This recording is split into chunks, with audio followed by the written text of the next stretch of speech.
A peaceful memory lingers of a man and a woman sitting together in a sunlit forest, holding hands in a moment of lost intimacy.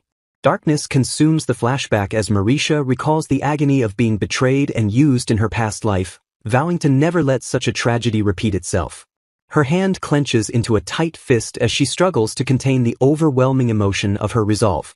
Determination burns in her eyes as she swears to herself that she will never abandon the person who matters most to her. The scene shifts to the imposing exterior of a grand noble estate standing under a bright sky. Debris flies through the air as a furious voice screams at Marisha, calling her a useless failure while objects shatter violently around her. Her father bellows with rage, demanding to know when she will finally be capable of using magic like a normal person. Defeated and humiliated, Marisha kneels on the floor amidst the wreckage and quietly apologizes to her angry father. A cold voice interjects from the side, dismissing Marisha entirely by claiming that paying attention to her is a complete waste of time. Her younger sister Kanaria looks down on her with a cruel smile, mocking Marisha for still undergoing elementary training because of her incompetence. Kanaria gloats about her own superiority, proudly announcing that she has already passed the qualifications to become a court magician. The father's expression shifts to delight as he heaps praise upon Kanaria, calling her achievement exactly what he expected from his brilliant daughter. His gaze turns cold once more as he looks back at Marisha, drawing a harsh and humiliating comparison between the two sisters. With a dismissive wave, he orders Marisha to leave his sight immediately and go continue her magic training. As Marisha walks away in shame, she is shocked to overhear her family discussing a celebration that she seems to be excluded from. The narrative reveals the stark contrast between the sisters, with Kanaria being the gifted genius while Marisha is labeled a failure who cannot use magic at all. Alone by a window, Marisha laments her fate, wondering why she cannot wield magic like her sister despite possessing plenty of power herself. Her gloomy thoughts are interrupted when a familiar voice calls out her name, causing her to turn in surprise. Heinrich, the crown prince and her fiancé, appears with a concerned expression, noting that she does not look well. In this country where magical ability defines noble strength, Marisha actually possesses raw power that surpasses even the court magicians.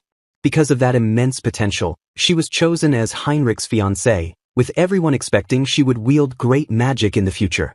The cruel reality remains that despite her reserves, she can barely control magic at an average level, leaving her struggling to meet expectations. Yet when her inability became clear to everyone else, only Heinrich continued to offer her kindness and encouragement. He shows her a matching brooch, a symbol of their connection that he wants her to look at whenever she feels down. Clutching the brooch to her chest, Marisha treasures his support, which gives her the strength to endure her harsh training. Heinrich gently asks if her training went poorly again, while Marisha internally despairs that no matter how hard she tries, she cannot use powerful magic. Fear grips her heart as she realizes she cannot let Heinrich know that she hasn't improved at all. She stammers a denial, trying to hide the painful truth behind a flustered expression. Heinrich gently lifts her chin to meet his gaze, telling her not to make such a sad face. With a reassuring smile, he affirms his belief in her, insisting that her magical power will eventually allow her to succeed. Touched by his unwavering faith, Marisha blushes and thanks him with genuine gratitude. The moment shifts when Heinrich casually asks why she is at home today, causing Marisha to freeze in sudden realization. The royal castle towers majestically under a bright, cloud-swept sky. Marisha arrives early, beaming with excitement over Lord Heinrich's invitation. She recalls his kind offer for tea at the training grounds, wondering if he intends to cheer her up. Determined to be worthy of him, she vows to improve her magic quickly. As she reaches the door, she freezes upon hearing Kanaria's name whispered from inside. The door reveals a shattering sight, Heinrich holding Kanaria, confessing that she is the one he truly loves. Time seems to stop as the shock of the betrayal physically impacts her. The door swings open, fully exposing Marisha to the intimate scene inside. Heinrich notices her immediately, coolly remarking on her early arrival without a hint of shame. Trembling, Marisha stammers, unable to comprehend the nightmare unfolding before her. She questions him, reminding him that she is his fiancée and asking if she isn't the one he loves. Heinrich ignores her pain, coldly asking if she has learned to use magic yet. Marisha pleads for more time, admitting she is still training, but he cuts her off, declaring he has waited long enough. He bluntly states that her inability to use magic lowers his status as her partner. With cruel finality, he admits he is tired of her lack of improvement no matter how much time passes. He confesses his love for Kanoria, praising her superior talent over Mauritia's incompetence. Heinrich demands she annul their engagement immediately with a chilling smile. Mauritia repeats the words in shock, her world crumbling around her.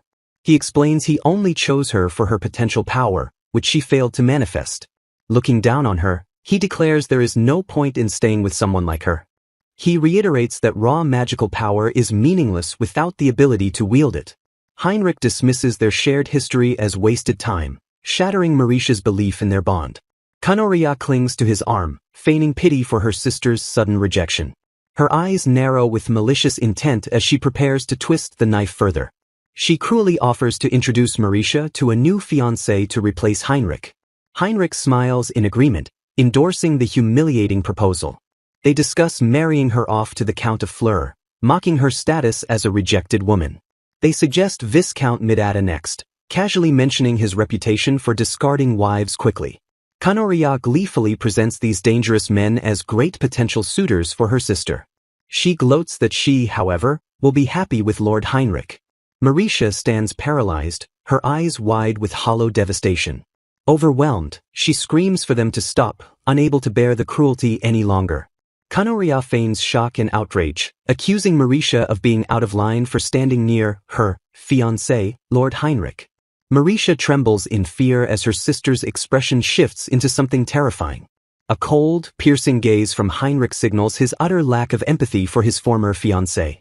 Heinrich scolds Mauritia, warning her not to take out her frustration on Kanoria just because he chose her sister over her. Kanoria manipulatively plays the victim, crying that it is her fault for stealing her sister's fiancé, while Heinrich comforts her. Heinrich tenderly praises Kanoria for her kindness, completely ignoring Mauritia's devastation. Kanoria suggests going to the training grounds to show off her improved magic, vowing not to be a disappointment like her sister.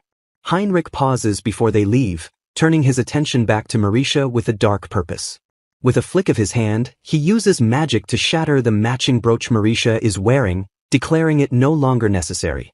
He ruthlessly tramples the broken pieces, calling the gift he once gave her useless trash as he walks away. Mauritia stands frozen, her hands clenched tight as the cruelty of his actions sinks in. Tears stream down her face as she clings to a shred of hope, wondering if there is still a chance with Lord Heinrich. She recalls her desperate desire to finally be part of a real family, no matter how cruelly they treated her. The agonizing truth crashes down on her that she was merely a disposable pawn valued only for magic she could no longer use. A dark memory surfaces of a man mocking her as her magic finally runs dry. The figure sneers that the legendary invisible Black Saint is nothing more than an ordinary girl in the end. In her past life, she screams at Prince Verisis, demanding to know why he betrayed her after she fought for his country. Verisis thanks her coldly, acknowledging that her immense power was the only reason they defeated the great nation. He reveals with a cruel smile that she was a fool who didn't realize she was being used, and now she is no longer needed. Mauritia denies the betrayal in horror, unable to accept the reality of her impending doom. She screams Lord Verisis's name in despair as the memory reaches its climax.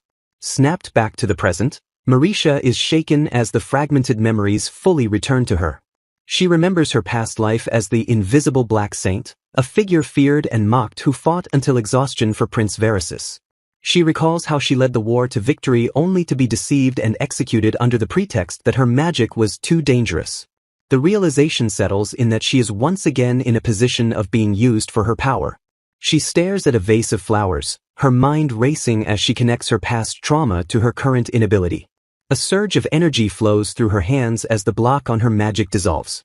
She realizes that the deep-seated pain from her past life was suppressing her magic, and now she can easily use spells she once struggled with. She recognizes her power as the rare holy magic she excelled at in her past life, knowing Heinrich would accept her if he knew. A shadow crosses her face as she remembers Heinrich's cruelty, realizing that revealing her power would change nothing. She understands that Heinrich has no love for her and would only use and discard her exactly like Prince Verisis did. With cold determination, Mauritia touches her chest and vows that she will never trust anyone again.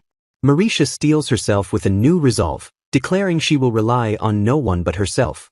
Determined to break the cycle of her tragic past, she vows to take full control of her life this time. She reasons that returning home means enduring abuse and risking exploitation if her family discovers her true magic. Driven by desperation, she climbs out the window, knowing she must escape immediately to survive. She lands outside with a sharp sound, successfully breaching the mansion's perimeter. Her escape is abruptly halted as she stumbles upon an unexpected presence in the garden. A tall man in a military uniform stands amidst the trees, his expression unreadable and intense. Confused by the encounter, she timidly asks if something happened, sensing a strange atmosphere. Suddenly, the man collapses to his knees, and Marisha rushes over to ask if he is all right. He glances up with a pained expression, sarcastically asking if he looks okay. Touching his hand, Marisha is startled by the unnatural coldness of his skin. She quickly assesses the situation, using her magical senses to diagnose his condition. Her eyes widen in shock as she realizes the man is afflicted by a powerful curse. She detects a massive, turbulent accumulation of magical power within him, unlike anything she has ever seen. Analyzing the flow, she notes that the curse is blocking his magical circulation just like a blood clot. The blockage is critical, and she estimates he will die in less than a day if untreated. The man deduces she has an appraisal skill and notes that only the caster or a superior mage can break the spell. Panicked by his resignation, Marisha demands to know why they can't just break the curse. He reveals the caster committed suicide in the earlier explosion, destroying the chance to force them to lift it. Marisha is horrified to realize there seems to be no way to lift the lethal curse. He laments being a pawn in royal affairs, resigned to his death being used for others' benefit just like in her past life. Furious at his defeatism, Marisha yells that it is not okay and urges him to fight for his life. Her words strike a chord, making him question if he truly wants to let his life be used by others. Marisha internally confirms that her current level of magic is sufficient to save him. However, she fears that using advanced dispelling magic will reveal her true power and lead to her exploitation again.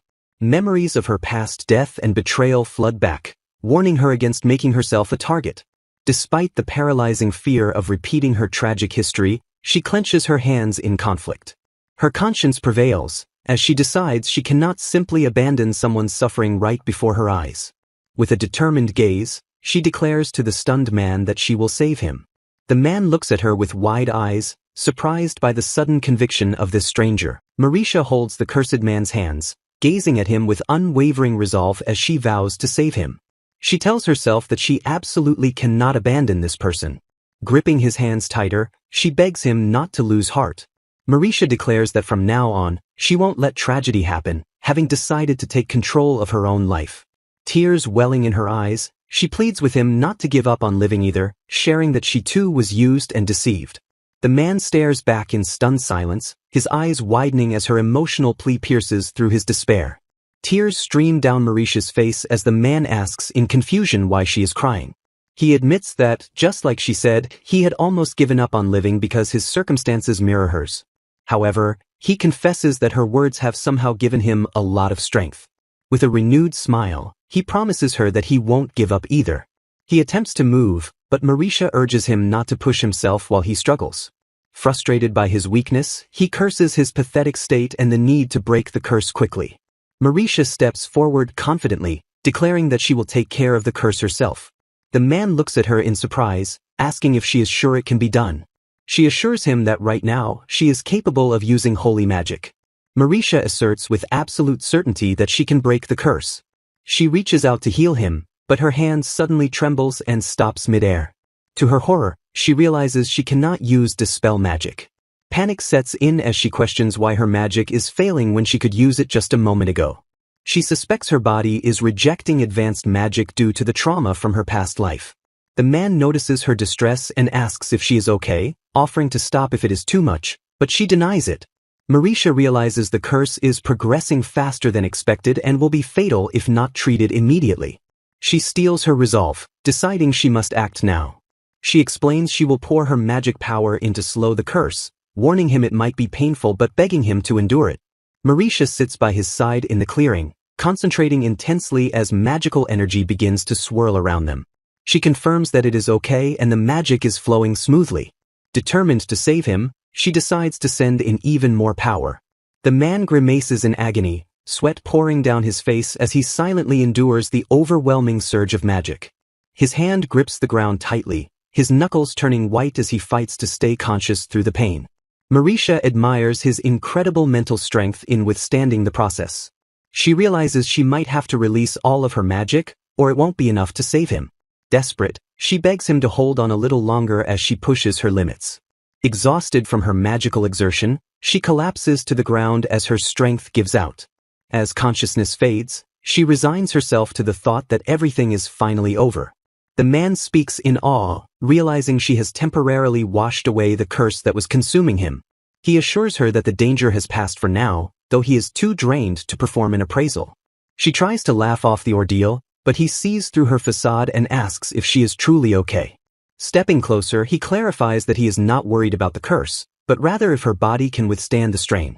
He notes the massive surge of magic she unleashed and asks with grave concern if she shortened her lifespan. She is stunned to realize that he is genuinely worried about her well-being. Guilt washes over her as she denies being hurt, regretting that she has burdened him with such worry. He insists on thanking her, declaring that meeting her was a blessing that saved him from certain death. She is deeply moved that a stranger values her life as equal to his own, feeling true relief that he is safe. A sudden noise interrupts the moment, startling them both as they look toward the source. She claims she heard a suspicious noise and uses it as an excuse to leave immediately. Terrified of being caught, she turns to flee, but he suddenly calls out for her to wait. He grabs her arm, stopping her retreat in an instant.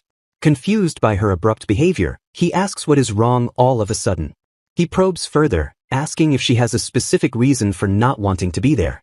Instead of letting her go, he pulls her hand and urgently leads her away. They arrive at a set of large double doors, seeking refuge from whatever lies outside. Once safe inside, he turns to her and offers his heartfelt thanks for saving him earlier. She humbly deflects his gratitude, insisting she should be the one thanking him, but feels a need to repay him. Panic sets in as she realizes he knows her secret, driving her to plan an escape before he can use her. He notices her internal conflict and asks if something is troubling her.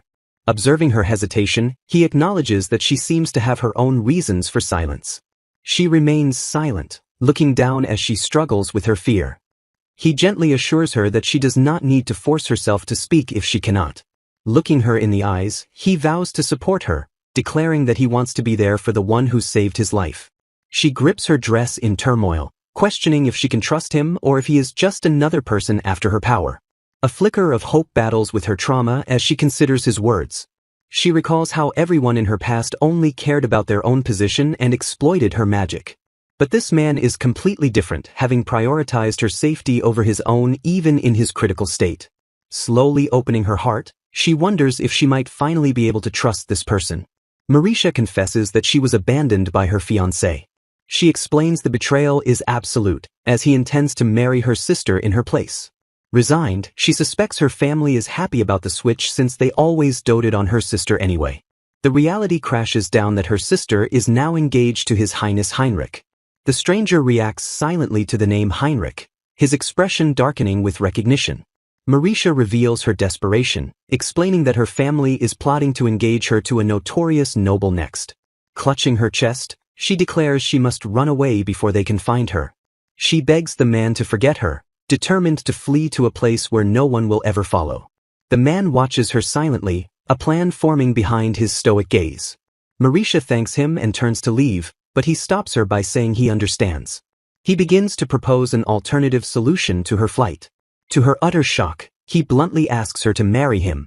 Marisha stares at him in wide-eyed disbelief, unable to process the sudden proposal.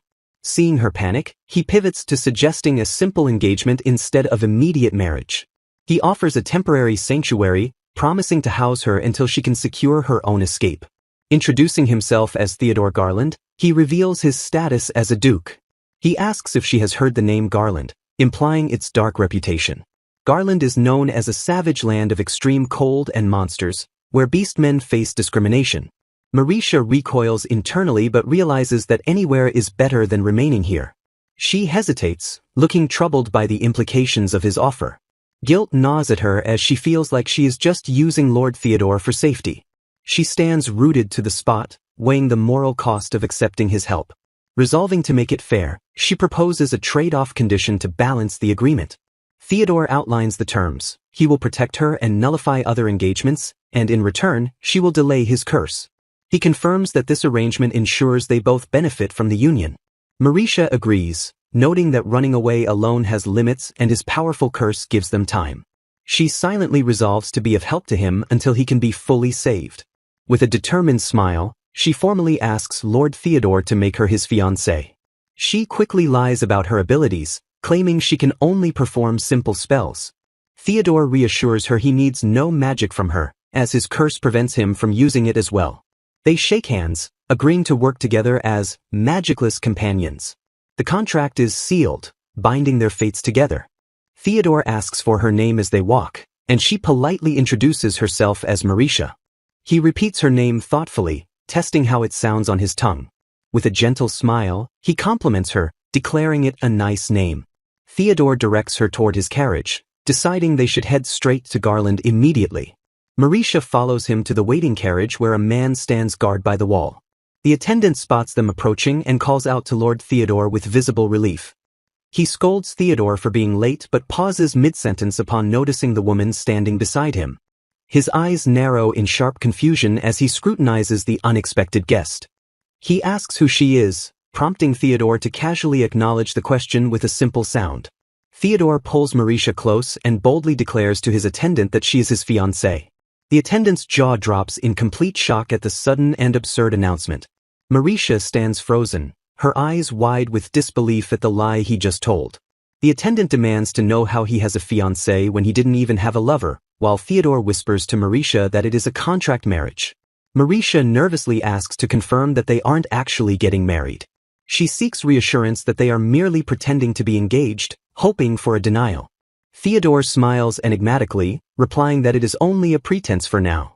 Marisha flinches, her heart racing as his ambiguous words hang heavily in the air. He teases that he isn't joking, causing her to panic and yell at him to stop playing around.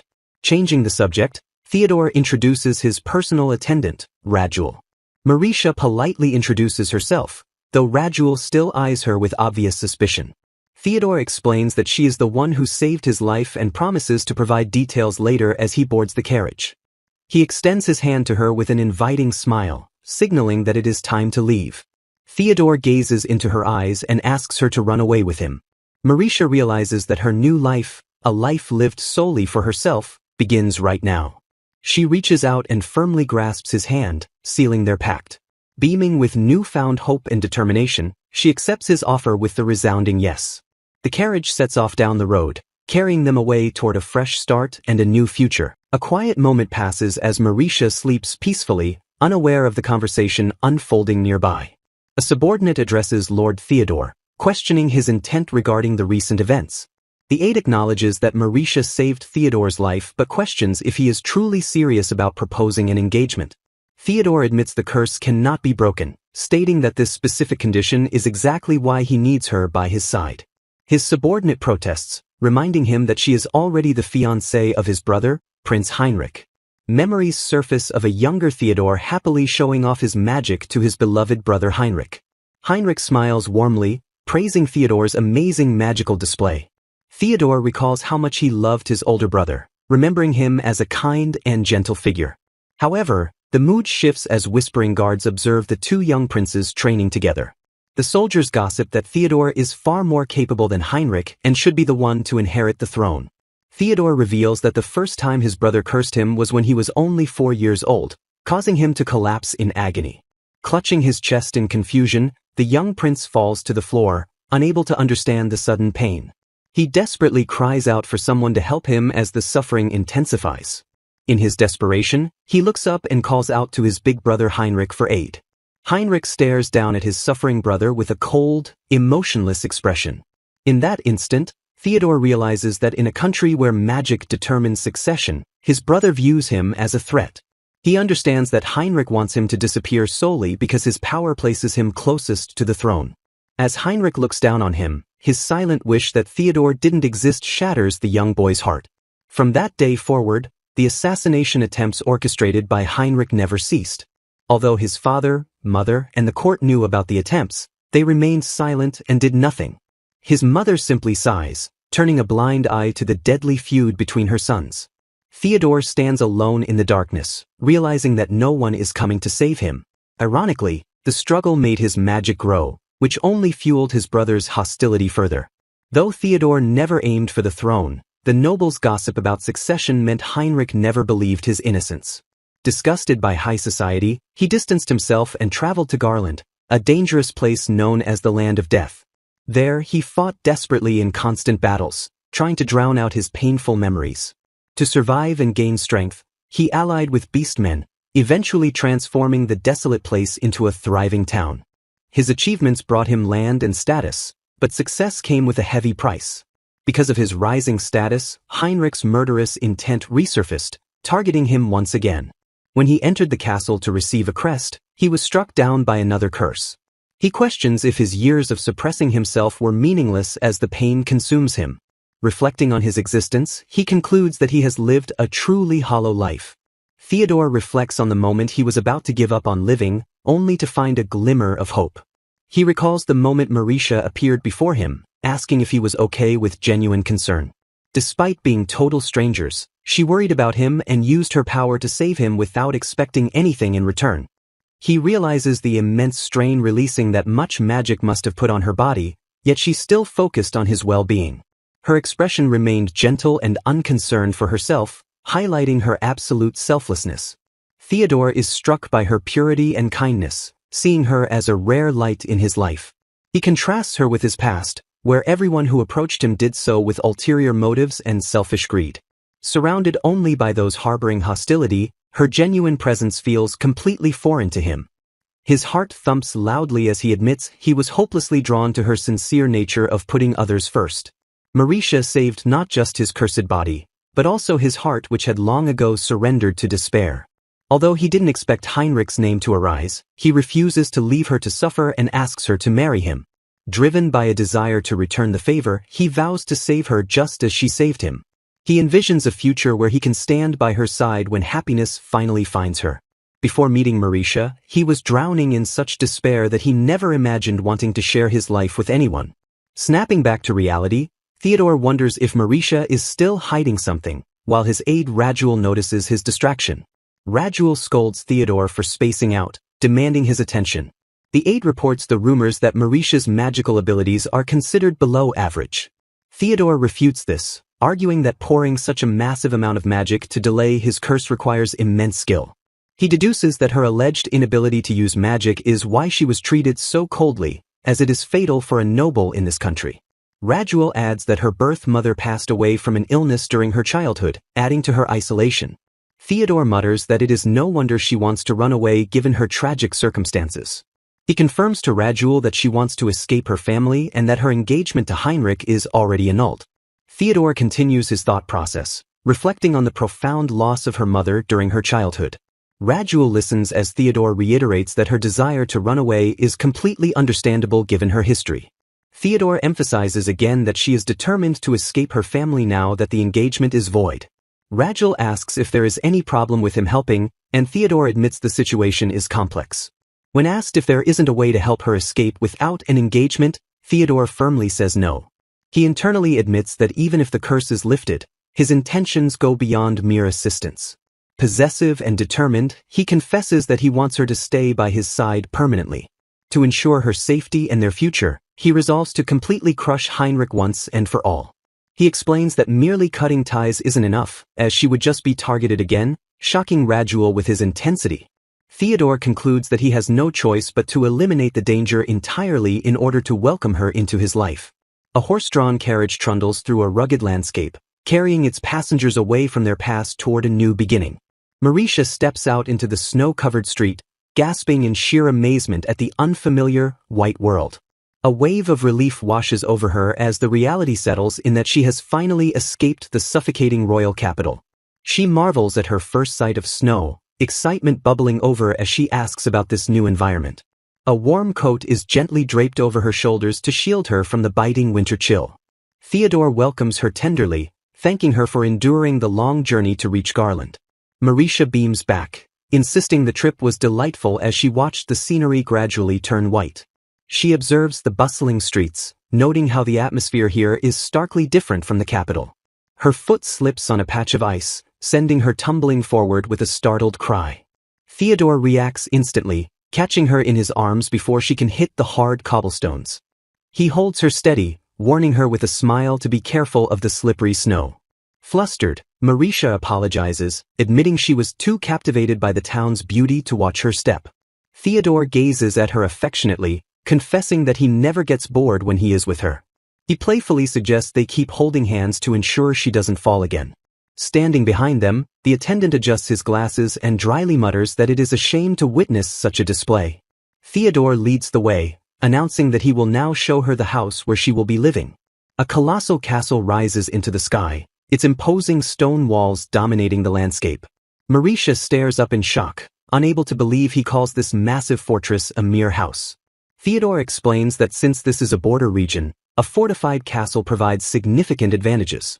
He reveals that their military strength has increased significantly by actively welcoming beastmen into their ranks. His attendant chimes in enthusiastically, declaring this policy to be Lord Theodore's greatest achievement. He praises Garland as a revolutionary city where humans and beastmen coexist in harmony. Marisha is deeply impressed, recognizing that overcoming deep-seated prejudice is a monumental feat. A sudden disturbance breaks the moment as a small figure darts through the crowd. A beastman child crashes into them, and Theodore swiftly intervenes, warning the child for standing too close to Marisha. The air grows tense for a split second as the encounter ends and they move on. Inside the castle, Marisha marvels at a luxurious bedroom, asking hesitantly if she truly deserves it. She expresses her gratitude while Theodore mentions the room is sunny and conveniently next to his own. A shadow crosses her face as she remembers her room back home, which was always dark and lonely. Theodore smiles warmly and proposes that they eat their meals together every day from now on. Marisha blinks in confusion, taken aback by the casual intimacy of the invitation. She politely declines, stating quietly that she is used to eating alone and will be fine. Marisha proposes that since they are living together, they should share meals despite his busy schedule. Theodore dismisses the idea, stating he is used to eating alone and she shouldn't force herself. She counters firmly, declaring that from now on they will be family. A shadow crosses her face as she acknowledges this engagement is supposed to be a mere formality. Theodore gazes at her in silence, his expression softening slightly at her words. He relents with a sigh, agreeing to her request as she nods in relief. The only sound in the room is the clinking of cutlery as they quietly begin their meal. Marisha breaks the silence, calling out to Lord Theodore to get his attention. She declares she needs to find a job immediately because she requires money to live on her own. Asserting her independence, she insists she must also search for a sorcerer to lift his curse rather than relying on others. She pumps her fists with determination, announcing that she is totally motivated to succeed. Theodore gently touches her face, promising to uphold their contract and support her independence. His gaze intensifies as he admits that despite the contract, he actually wants her to stay. He leans closer, confessing that being with her is genuinely enjoyable. In a sudden, intimate move, he licks a spot of cream from her cheek. Pulling back with a smirk, he casually remarks that she had some cream on her face. Blushing furiously, she covers her cheek and accuses him of being more mischievous than she expected. He laughs and admits he couldn't help himself because she was cute, while she scolds him to use words instead. Marisha reflects internally, surprised by how close and comfortable Lord Theodore seems with her. She questions if his claim that being with her is fun could really be the truth. Theodore confirms his feelings and abruptly suggests they go on a date the next day. Marisha is left wide-eyed and stunned by the sudden invitation to explore the town together. The scene shifts to the imposing silhouette of the royal castle under the night sky. A soldier rushes frantically toward Prince Heinrich, shouting for his attention. Heinrich pauses, demanding to know what has happened to cause such a disturbance. The soldier drops to his knee and reports that Lord Theodore has managed to escape. Heinrich scowls with irritation, muttering about what a persistent man his brother is. The soldier stammers nervously, indicating there is one more crucial detail to report. He reveals the shocking intelligence that Lady Marisha was seen accompanying Theodore. Heinrich's eyes narrow in intrigue as he processes the news that his former fiancée is with his brother. Beside him, Kanaria smiles with a twisted delight, announcing she just came up with a great idea. Marisha calls out to Theodore, appearing in a new, elegant outfit that catches his attention. Theodore turns to greet her, apologizing smoothly for keeping her waiting. He compliments her appearance, murmuring that she looks very cute. When she attributes it to the outfit, he corrects her, insisting that she is the one who is cute, not just the clothes. He brushes off her hesitation about the gift, declaring it perfect for their date, though she flusteredly insists it's just a city tour. The scene shifts to the bustling market of Garland, alive with the noise of merchants and beastmen going about their day. Marisha looks around with wide eyes, impressed by the lively atmosphere and the abundance of food stalls. She asks if a noble like him eats street food, and he suggests they grab lunch right away. Theodore explains that the local monsters develop extra fat due to the cold, making their meat exceptionally delicious. Marisha pauses at the mention of eating monsters, looking contemplative. He mistakenly worries she has never eaten one, but she stares intently at him. She recalls a specific monster from her memories, casually noting that she actually likes the taste. Surprised, Theodore asks if she has really eaten monsters before, and she confirms it without hesitation. She reveals that in her past life on the battlefield, monsters were an excellent and necessary food source. Beaming with excitement, she declares she wants to try Garland's monsters as soon as possible, leaving Theodore in awe of her resilience. Theodore steps up to a stall and orders 2 skewers of jackalope for them. A beastman shopkeeper spots him and calls out his name with obvious delight. The shopkeeper thanks him profusely for helping his wife recently, though Theodore humbly dismisses it as nothing. Marisha watches the interaction, noting the genuine closeness between the Lord and his people. The shopkeeper teases Theodore, noticing he has brought a cute girl along with him. He hands Marisha a special extra skewer, winking that it is a treat for the cute lady. As they leave, the shopkeeper cheerfully tells her to take good care of Lord Theodore. They sit together on a bench to enjoy their steaming skewers in the open air. Theodore asks how it tastes, and Marisha happily confirms that it is absolutely delicious. She smiles radiantly, savoring the food and the warm atmosphere. Marisha remarks that everyone she has met in Garland seems to be such a good person. Theodore observes that despite coming from the prejudice-heavy capital, she holds no bias against beastmen. She explains that she has been around beastmen before and knows there is nothing to fear. Reflecting on her past life, she remembers fighting side by side with them on the battlefield. Theodore laments that beastmen are usually discriminated against for their looks, wishing more people shared her perspective. He explains that Garland values judging people by who they truly are, not what they are. Marisha realizes that this lack of prejudice is a direct reflection of Lord Theodore's own noble personality.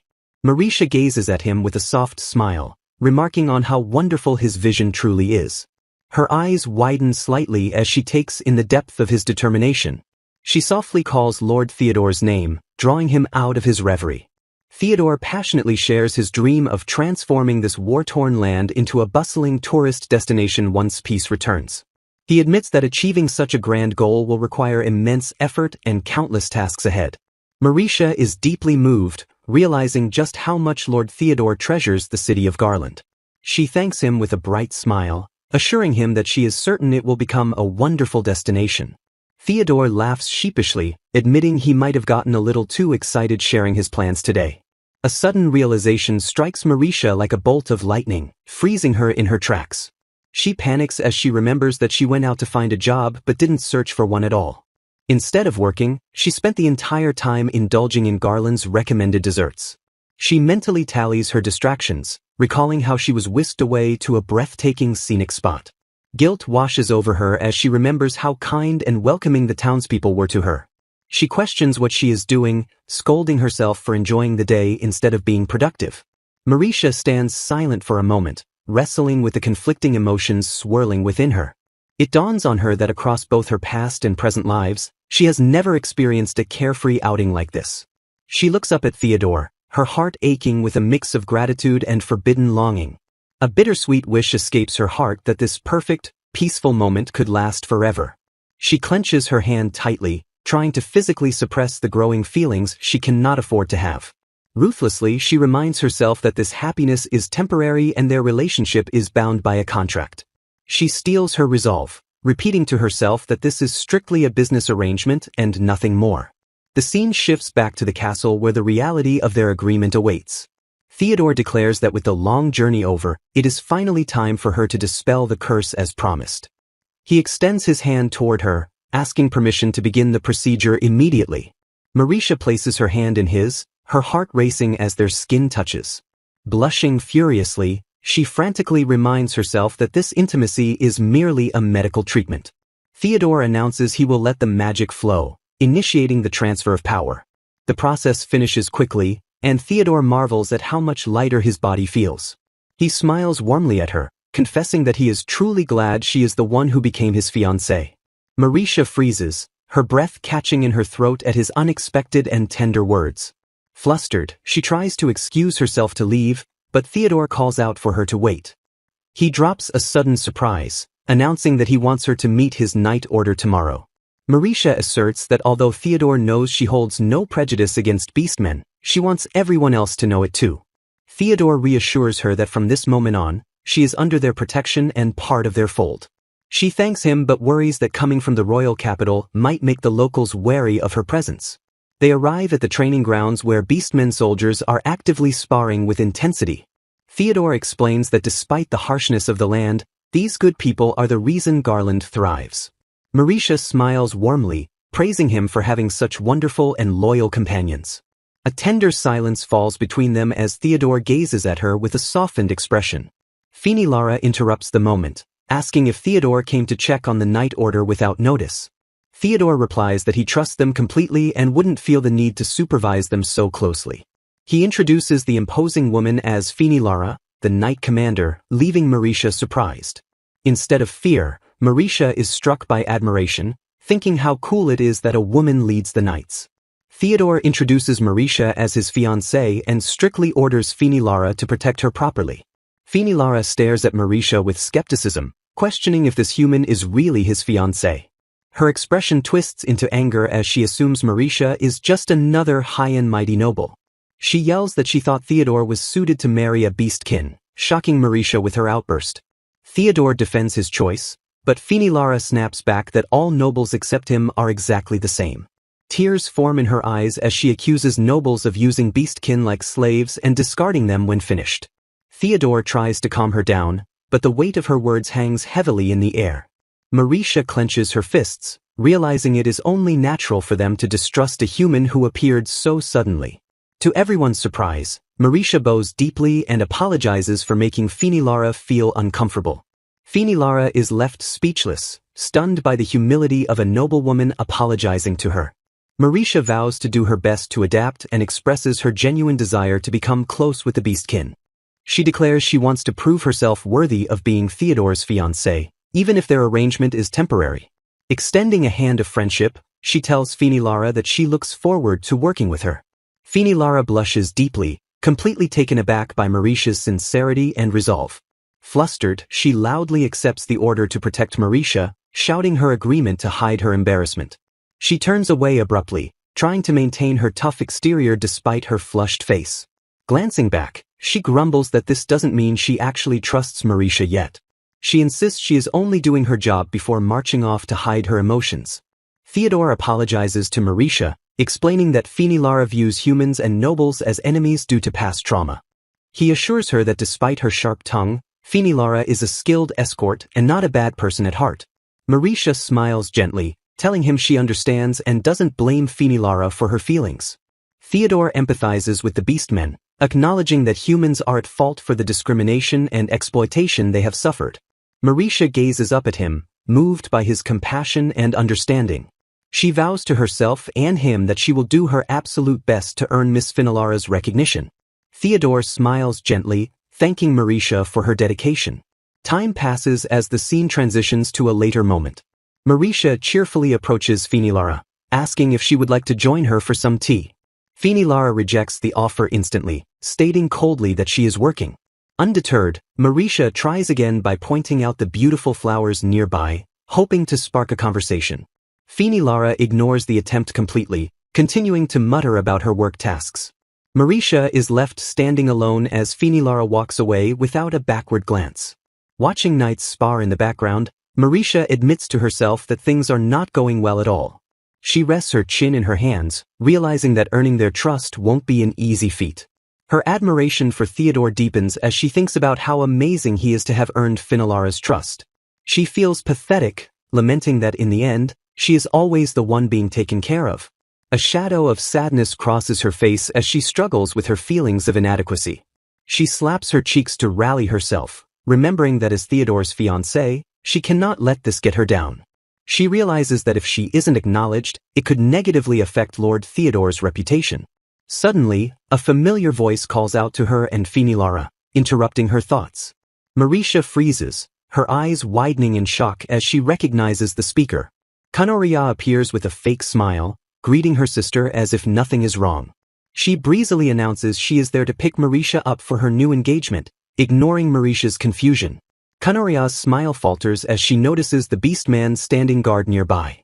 She recoils in exaggerated disgust, covering her mouth in horror. Kanoria complains about a stench, realizing with disgust that the place is full of beastfolk.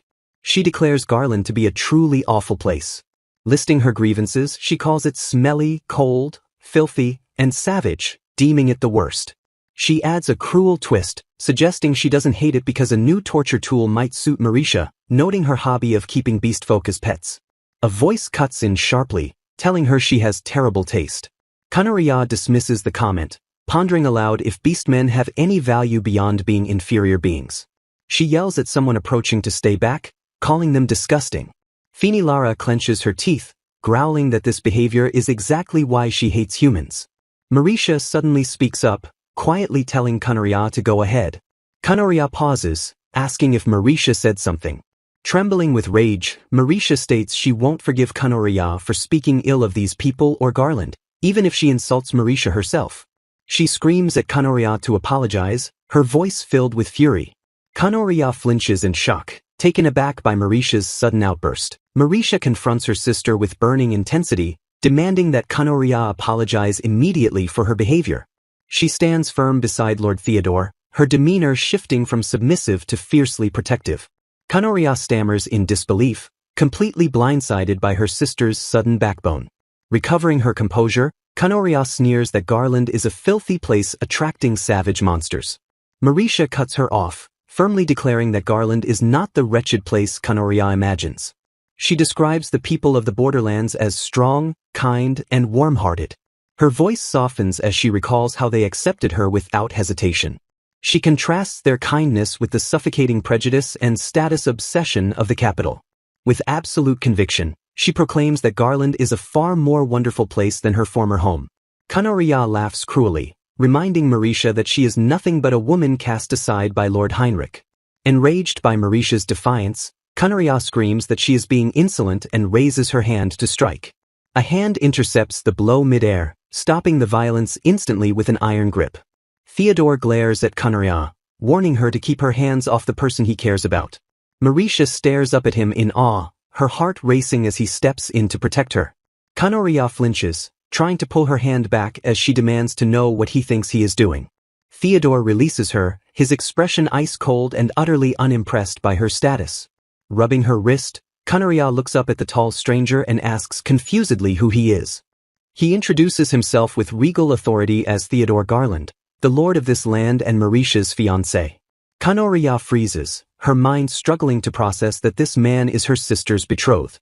She stares at his handsome face in shock, unable to reconcile him with the rumors of a savage monster. Kanoria dismisses his ignorance, claiming he doesn't know the truth about her sister because he lives in the frontier. A twisted smile returns to her face as she decides he must simply be a pitiful victim of deception. She laughs that he clearly doesn't know the truth, revealing that Marisha is completely useless at magic.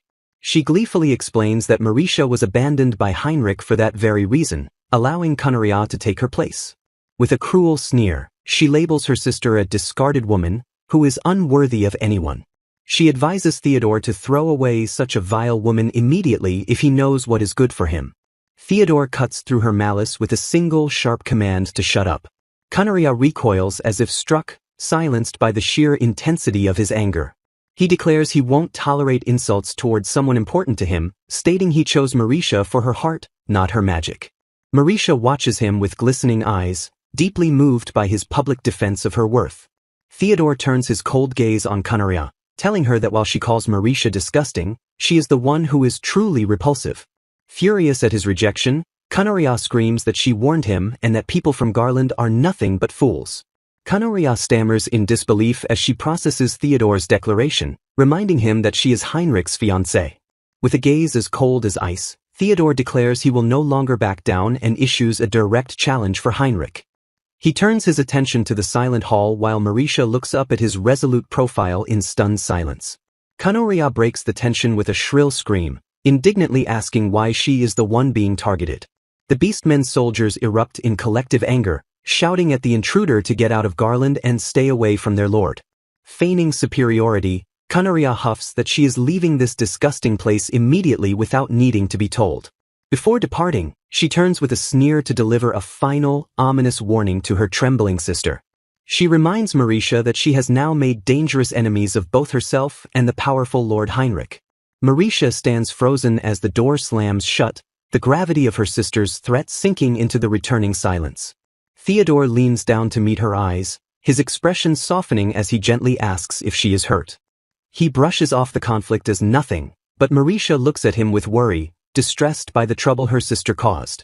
Theodore explains he only intervened because the commotion caught his attention, though Mauricia questions his presence. Mauricia bows her head in deep shame, apologizing for causing such trouble despite being by his side. Theodore gently cuts her off, assuring her that her safety is the only thing that matters to him. Mauricia notices Finilara and the other beastmen watching from the shadows and turns her attention to them. She immediately bows to them, apologizing profusely for the cruel insults her sister hurled at their home and people. The soldiers are taken aback by her humility, stammering in confusion at a human noble apologizing to them. Mauricia continues her apology, acknowledging that Finilara and the Night Order did not deserve such treatment. Clenching her fists, she laments that they were forced to endure such abuse solely because of her connection to Kanoria. She forces a bright smile through her pain, vowing that she will never let anyone speak to them like that ever again. Internally, her expression darkens as she realizes there is only one drastic way to ensure that promise is kept. Theodore notices the sudden shift in her demeanor and calls her name with growing concern. The scene shifts to the vast, cloudy sky, marking the silent passage of time into the night. Alone in her room, Mauricia whispers into the silence, wondering if everyone has finally gone to sleep. Her thoughts drift back to the confrontation, the image of Kanoria's angry face lingering in her mind. She recalls the chilling threat about going against the powerful Lord Heinrich and the danger it brings. Mauricia realizes Heinrich intends to use her as a political tool to secure a marriage alliance with a young earl. She understands that as long as she remains here, Heinrich will send agents like Kanoria to hunt her down. Determined to protect the people of Garland from further trouble, she resolves to remove herself from the equation. With tears in her eyes, she apologizes for leaving without repaying their kindness and quietly opens the door. Mauricia steps out into the darkness, her footsteps echoing softly as she flees the castle to protect those she loves.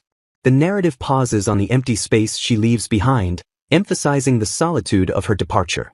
Sharp footsteps echo against the floor, freezing Mauricia in place as panic seizes her chest. Terror washes over her as she realizes how disastrous it would be if someone found her trying to escape right now. The door swings open before she can react, revealing a figure that blocks her path to freedom. A hand firmly grasps the handle, halting the door's movement and trapping her inside the room.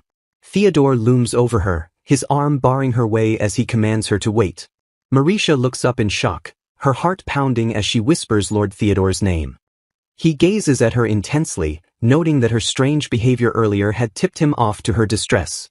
Confronting the situation directly, he asks if she is truly planning to leave Garland. Theodore questions if she has grown to hate his home, prompting Mauricia to vehemently deny the accusation. With gentle firmness, he tells her to stay here with him, refusing to let her run away. Reminding her of his promise that they would be a family, he urges her to confide in him about everything that worries her.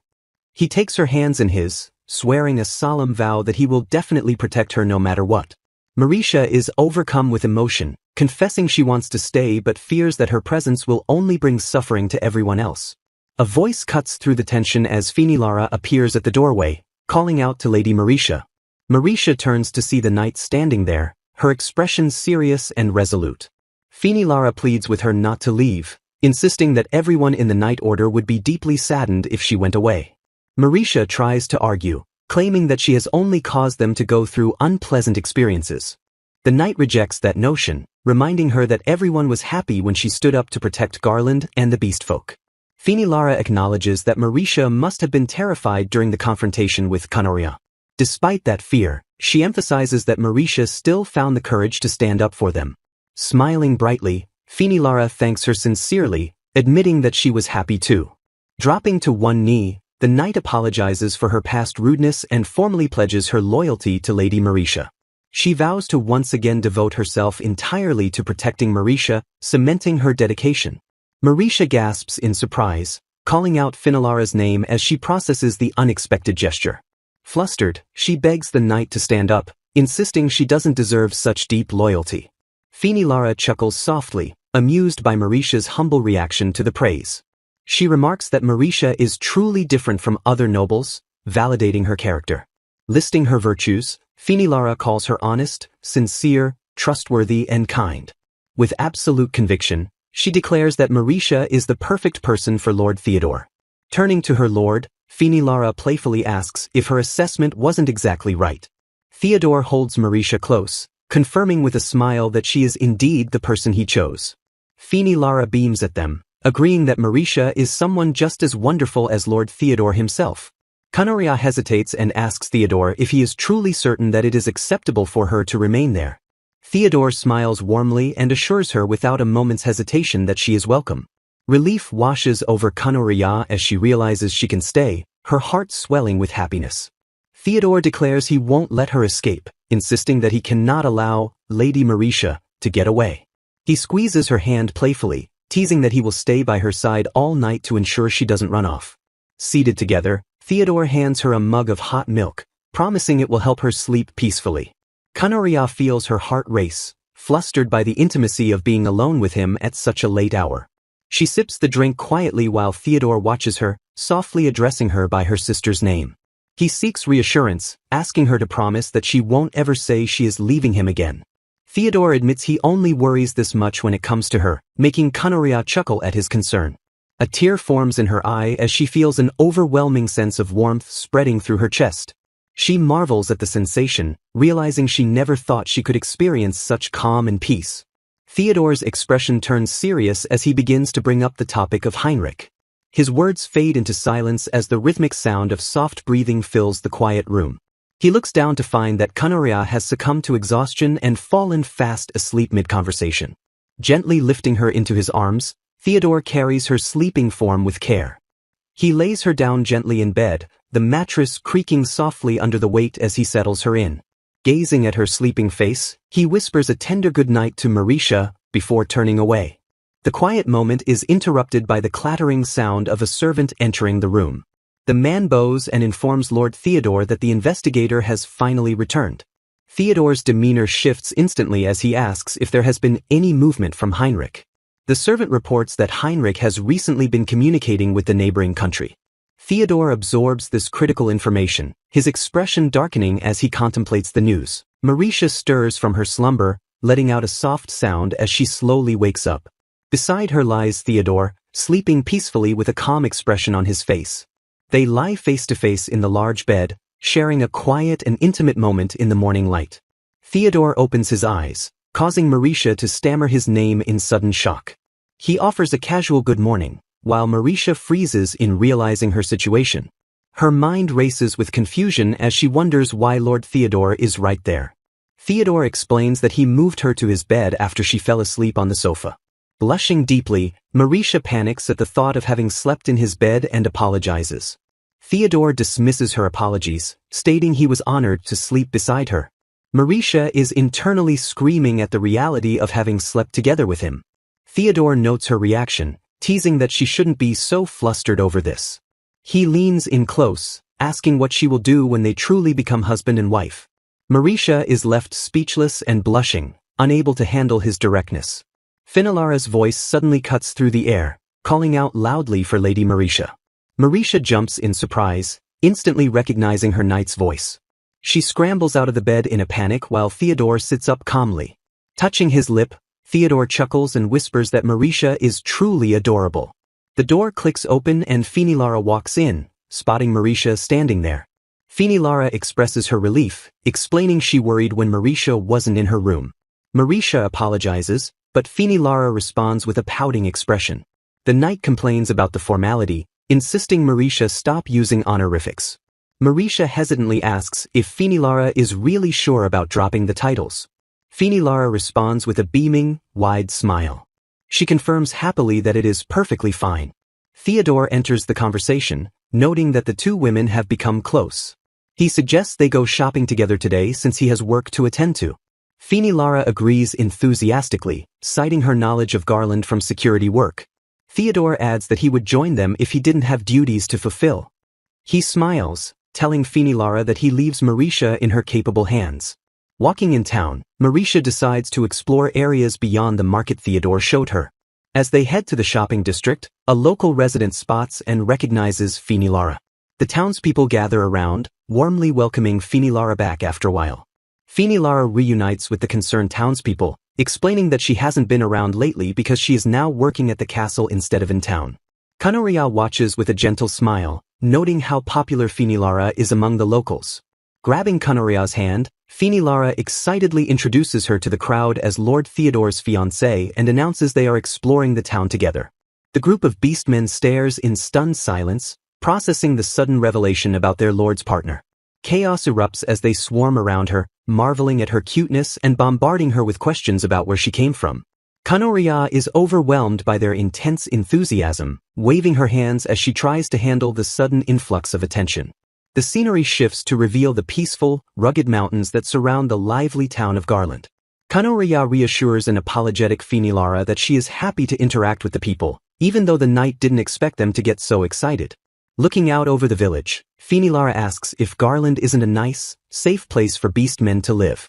She smiles with determination, admitting that she has always wanted to protect this place. Kanoria asks curiously if Lara grew up in Garland, prompting the knight to reflect on the past. Lara confirms her origins but notes somberly that Garland wasn't always this peaceful in the past. She explains that the beastmen originally lived in the forest before the town became what it is today. Recalling a darker time, she mentions there was something resembling a village there, but it was far from safe. The beastmen were caught in conflicts, forced into cruel environments, and frequently taken away by humans to be treated like slaves. Lara reveals that sudden disappearances were an everyday occurrence long before she was even born. Kanoria listens with a heavy heart, horrified by the terrifying reality the beastmen had to endure. She realizes with sadness that such wonderful people were constantly living in danger. Lara's expression brightens as she declares that everything changed for the better once Lord Theodore arrived. The town was improved under his rule, and he even organized the distribution of goods to ensure stability. He went further by building waterways that reached all the way to the outskirts of the village. Theodore hired beastmen for fair compensation and gave them proper status, treating everyone equally despite his strict nature. He refused to forgive those who looked down on them, standing firm against the prejudice that initially plagued the town. Thanks to his efforts, humans and beastmen can now properly think of each other as comrades. Kanoria softly repeats the word comrades, the sentiment resonating deeply with her own experiences. She reflects on her past life as a commoner saint looked down upon by nobles, realizing that the battlefield was the only place they became true comrades. Kanoria feels a kinship with the beastmen, recognizing that their struggle mirrors how she was treated in her past life. Lara interrupts the reflection to add that monster attacks still happen, so she can't say the area is completely safe yet. Kanoria smiles warmly, thanking Lara for sharing the history of Garland with her. She declares with a radiant smile that hearing this story has made her grow to love Garland even more. Lara is taken aback, surprised by the sudden and heartfelt confession. Beaming with joy, the knight exclaims how happy she is to hear those words from Lady Marisha. Footsteps clatter softly in the hallway as Marisha and Lara return from their tour of the estate. Theodore leans casually against a pillar with a welcoming smile, greeting Marisha the moment she appears. Lara stands by dutifully while Marisha looks up at the lord in mild surprise. Scratching his head sheepishly, Theodore admits he rushed over just to properly welcome her home. Marisha realizes he barely made it in time and feels a warmth in her chest at his hurried effort. She formally announces her return, asking why he seems so flustered and out of breath. Marisha cheerfully recounts her tour with Lara, prompting Theodore to ask for her impressions of the town. Her expression turns serious as she prepares to share her weighty observations about the territory. She notes that the people of Garland appear to have been caught up in conflicts for a long time. While acknowledging that the environment has improved under his rule, she points out that monster attacks persist. Clenching her fist, she declares with conviction that she cannot simply ignore their suffering. Marisha reveals that she received a formal education and studied extensively in areas beyond just magic. She passionately argues that this knowledge makes her capable of being truly useful to him. It occurs to her that the painful days she endured in the past might now serve to help Garland. With shining eyes, she vows to work hard to make the territory a safer and more livable place. She emphasizes that her goal is to ensure safety even for the Beastmen, catching Theodore off guard. Listing her skills, she confidently states she can handle administrative work and territory management without issue. She looks him in the eye and asserts her belief that she can be of genuine help to Garland. Internally, she resolves to be useful until they can find someone capable of lifting his curse. Breaking eye contact, she timidly asks if her offer is perhaps not good enough for him. Theodore suddenly thanks her with intense sincerity, catching her completely by surprise. He beams with happiness, admitting that nothing could please him more than her care for Garland. Finilara scolds him to be gentle as he abruptly pulls Marisha into a tight, affectionate embrace. Flustered by the sudden contact, Marisha stammers and asks him to please put her down. A soft blush colors her cheeks as she feels a deep sense of relief that he accepted her. Theodore suggests they visit the border checkpoint tomorrow to inspect the defenses against monster invasions. Marisha immediately agrees, eager for the chance to prove her worth and see the sight. The scene shifts to the rustling leaves of the forest as they travel toward their destination the next day. They venture deep into the woods, noting that the strategic checkpoint lies just beyond the trees. Marisha reflects that even with a checkpoint, this area was originally overrun and monsters cannot be fully eliminated. She realizes that despite making the territory safer, Theodore is still deeply troubled by the persistent threat. Walking silently beside him, she wonders if the knowledge she possesses can truly help solve this problem. Marisha gasps in sudden alarm as a shadow falls over them, alerting her to danger. A massive wolf monster lunges from above, its jaws snapping shut inches from her face. She freezes in sheer terror, unable to react as the beast descends upon them. Desperation seizes her as she tries to shield Theodore, fearing his lack of magic will be his undoing. Theodore steps in front of her instantly, his sword flashing out to block the creature's attack. He grapples with the monster, holding back its snapping jaws while Marisha cries out his name. With a powerful shove, he throws the beast back, keeping himself firmly between it and Marisha. He swings his sword with deadly precision, the blade singing through the air. The strike connects, cleaving through the monster and ending its threat in an instant. Theodore holds his stance, his expression calm and collected despite the sudden violence. His eyes dart to the side, sensing the presence of more enemies before they even appear. A pack of wolves emerges from the bushes, their growls filling the air with menace. The beasts leap at him in a coordinated frenzy, teeth bared for the kill. Silence falls over the clearing as Theodore exhales a breath, the monsters lying defeated at his feet. Marisha rushes to check him for injuries, but he brushes it off and asks if she is safe. She stares at him in awe, stunned that he could fight so effectively without using any magic. Theodore sheathes his blade, remarking that handling this much is expected of the Lord of Garland. He smiles gently, telling her that protecting her is only natural. Marisha turns away, remembering how her value was always tied to her magic in the past. She realizes with a pang of emotion that no one has ever protected her just for being herself. Theodore suggests they move on to the checkpoint, breaking her train of thought. Marisha walks behind him, her eyes lingering on his strong back. She reflects on the burden he carries, fighting these monsters daily to protect his people. A wave of sadness hits her as she realizes his battle will go on even after she leaves. A desperate wish forms in her heart to stay by his side and help him carry that burden. She clenches her dress, forcing herself to confront the reality of their situation. Marisha reminds herself that such a desire falls outside the strict terms of their contract. Her gaze drops to the ground as a painful thought takes root in her mind. She accepts the heartbreaking truth that her relationship with Theodore must eventually come to an end. Theodore announces their arrival at the checkpoint, standing beside Kanoria before the entrance to the settlement. He explains to her that what started as a small checkpoint eventually grew into a populated village. A villager thanks Theodore while he reassures Kanaria that she will be safe despite the presence of small monsters. Kanaria asks if the villagers are struggling, and Theodore admits that the monsters remain a threat despite their size.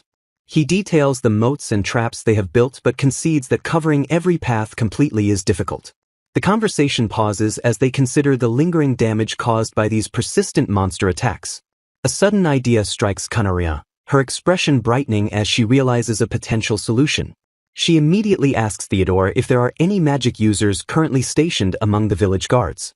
Theodore looks at her with curiosity, asking why she needs to know about the knight's magical abilities. Kanaria requests that he call them over, declaring confidently that she has a good idea to help. The knights gossip amongst themselves, wondering what kind of measures Lord Theodore plans to take against the monsters. They stand at attention and introduce themselves as the unit responsible for guarding the village. Kanaria asks a knight if he can use light and thread magic, and he confirms that he is capable of it. She instructs him to set up threads along the bushes that will shine brighter for a short time when touched. Theodore observes the magic, noting that its structure is similar to streetlights and appears harmless to humans. The knight activates the spell, causing a sudden flash of light to run along the magical thread. Kanaria explains that since small monsters are cautious, this simple trap will greatly reduce their appearances. Theodore realizes the brilliance of her plan, understanding that she is using light to scare the monsters away. He approves it immediately, noting that the spell is safe for humans and simple enough to implement right away. Turning to his troops, Theodore orders everyone to return to their posts and set up the traps using this method. A young village girl timidly steps out from behind a tree, calling out to get Kanaria's attention. She beams with excitement, telling Kanaria that the trap she just witnessed was amazing and impressive. The girl holds out a basket, offering it as a token of appreciation for protecting their village. Kanaria looks down at the gift in surprise, realizing the basket is filled to the brim with blueberries. The girl explains that they grow many blueberries in this area because the fruit is resistant to the cold. Kanaria accepts the gift after the girl insists they have too many at home to eat by themselves. She remarks to Theodore that while blueberry cultivation is thriving in Garland, it hasn't reached the royal capital. Theodore proposes selling the fruit as processed goods to make them viable for trade outside the village. Kanaria agrees, adding that turning them into jam would improve their shelf life for transport to the capital. She suggests making blueberry pie a specialty to attract tourists and create new jobs for the locals. Kanaria observes that while the strong become knights, there are still very few other job opportunities in Garland. Theodore gazes at her with a complex expression, quietly murmuring the name Marisha as he witnesses her wisdom. Theodore gazes at Marisha with genuine admiration, telling her that she really is amazing. She explains that she simply applied her queen training to estate management, prompting him to ask how she generates so many plans. Marisha admits that reading books was her salvation since she lacked talent in magic. His expression softens with sorrow as he confesses that thinking about her solitary time in the capital makes his heart ache. Theodore thanks her deeply, acknowledging that her efforts will make Garland a much better place to live. Shifting to action, he initiates the preparations while Marisha excitedly offers their blueberries for a pie. A gentle smile graces her lips as she feels a surge of happiness at his acceptance. The group gathers around the harvest, inspecting the fresh blueberries brought in by the knights. Finilara and the others joyfully organize the packages while Marisha helps with the distribution. Later, Theodore and Marisha sit together in a quiet moment, savoring the taste of the freshly made blueberry pie. He watches her laugh with a tender expression, captivated by her joy in this simple moment. The castle stands tall against the sky, marking the passage of time as daily life continues within its walls. Marisha sits at her desk, diligently scratching away with a quill as she tackles the administrative workload. Rajul approaches her desk, gently suggesting that she should take a little break from her labors. She looks up with a smile and thanks Rajul for his concern. He expresses his gratitude, noting that her assistance with the clerical work is a massive help to them. Marisha insists that contributing is only natural given that they have allowed her to stay in Garland. Rajul praises her impact, stating that thanks to her, the territory has become safer and more prosperous. He adds a personal observation, noting that Lord Theodore has significantly changed as well. Marisha pauses in surprise, letting out a confused sound at this unexpected comment. Rajul explains that before her arrival, Theodore always seemed tense and bore the weight of everything alone. He reveals that Theodore used to overwork himself constantly and refused to listen to anyone's pleas to rest. Now, however, Theodore willingly takes breaks just so he can spend his time with her. Marisha blushes at the revelation, thinking to herself that she would gladly join him if she didn't have work. Rajuel smiles warmly, admitting that seeing his lord smile more often brings him happiness too. When Marisha tries to deflect the praise, he insists that this positive change is entirely due to her influence. She clutches her chest, feeling deeply moved that she is truly able to help both Garland and Theodore. Rajuel bows respectfully and earnestly asks her to please continue supporting Theodore by his side. Marisha falls silent for a moment, absorbing the weight and warmth of his request. A small sound of realization escapes her lips as the sincerity of his words sinks in. Beaming with a radiant smile, she gives her firm and happy consent to stay and support him. The castle silhouette looms peacefully in the distance, standing as a testament to their strengthening bond. Heinrich sits alone in his study, muttering Theodore's name with a look of simmering irritation. He recalls the sheer audacity of Theodore claiming Marisha as his fiancée and challenging his authority with a message to deliver. The memory of Theodore's defiant declaration that he would back down no longer burns in Heinrich's mind. Sneering to himself, Heinrich mocks how self-important his brother has become in recent days. Suddenly losing his temper, he shouts at his subordinate to snap him to attention. The servant confirms that the curse on Theodore should be working perfectly since the caster is dead and the spell cannot be broken. Heinrich slams his fist down in a fit of rage, unable to accept that answer. He demands to know why Theodore is still alive if the curse is truly active and progressing. Seething with jealousy, Heinrich recounts how Theodore's superior magic has always threatened his position since childhood. He laments that no matter how many times he tries to erase him, Theodore keeps coming back to stand before him. Heinrich admits he felt relief when Theodore was sent to Garland, believing the land of death would finish him. He had been certain that his brother would finally disappear for good in that desolate place. Instead, the man he hated defied all expectations and appeared before him once again. Heinrich lists Theodore's successes with disgust, noting his battle achievements and new title of Duke. His paranoia grows as he realizes Theodore has now secured Marisha and her immense magical power. Suspicion gnaws at him as he wonders what exactly his brother is planning with such resources at his disposal. Snapping back to the present, he calls out to his trembling subordinate with a sharp command. Heinrich orders the man to go and gather every scrap of information on Theodore immediately, ignoring his stammered protests. He silences the servant's hesitation with a cold, final command to simply obey him. Meanwhile, in a quiet room, Marisha finishes a session of magical treatment, her hands glowing softly as she pulls away. Theodore thanks her gently as the magic dissipates, signaling the procedure is done. He looks at her with deep concern, noticing the toll the process takes on her despite her silence. Theodore asks if she is okay, knowing how exhausting channeling magic can be, though she quickly denies any fatigue. Internally, Marisha worries that the curse is progressing faster and becoming significantly harder to push back. She realizes the pain of channeling is increasing and the burden on Theodore's body is becoming too great to sustain. Fear grips her as she considers the possibility that she might soon be unable to suppress the growing curse. Theodore takes her hand in his, reassuring her with a gentle touch and calm words. He gazes into her eyes, promising that as long as she is there, he won't lose to the curse. Marisha looks back at him, her heart aching at his trust and determination. Suddenly, Theodore declares that this current relationship must end quickly. Marisha freezes in shock, her eyes widening as she processes his abrupt statement. He clarifies that he wants to find a true cure immediately so she no longer has to suffer the burden of healing him. Kanoria senses Theodore's haste, interpreting his demeanor as a desire to conclude their arrangement swiftly. She confronts him with a heavy heart, asking if he wishes to end their relationship quickly. Kanoria acknowledges she already knew he kept her close solely to delay his curse's progression. She resigns herself to the fact that once the curse is lifted, their connection will inevitably cease. Accepting the truth, she confirms her grim realization with a silent, sorrowful nod to herself. Her thoughts shift to her lost abilities, a desperate wish to use magic again bubbling to the surface. Despite the pain, she resolves that she still wants to be the one to break Theodore's curse. Doubt creeps in as she wonders if Theodore was merely exploiting her magical potential all along. She recoils at the thought of betrayal, remembering her vow to never trust anyone after past hurts. Kanoria feels the sting of repeating her past mistakes, despairing over her vulnerability. She chastises herself, mentally branding herself an idiot for falling into the same trap again.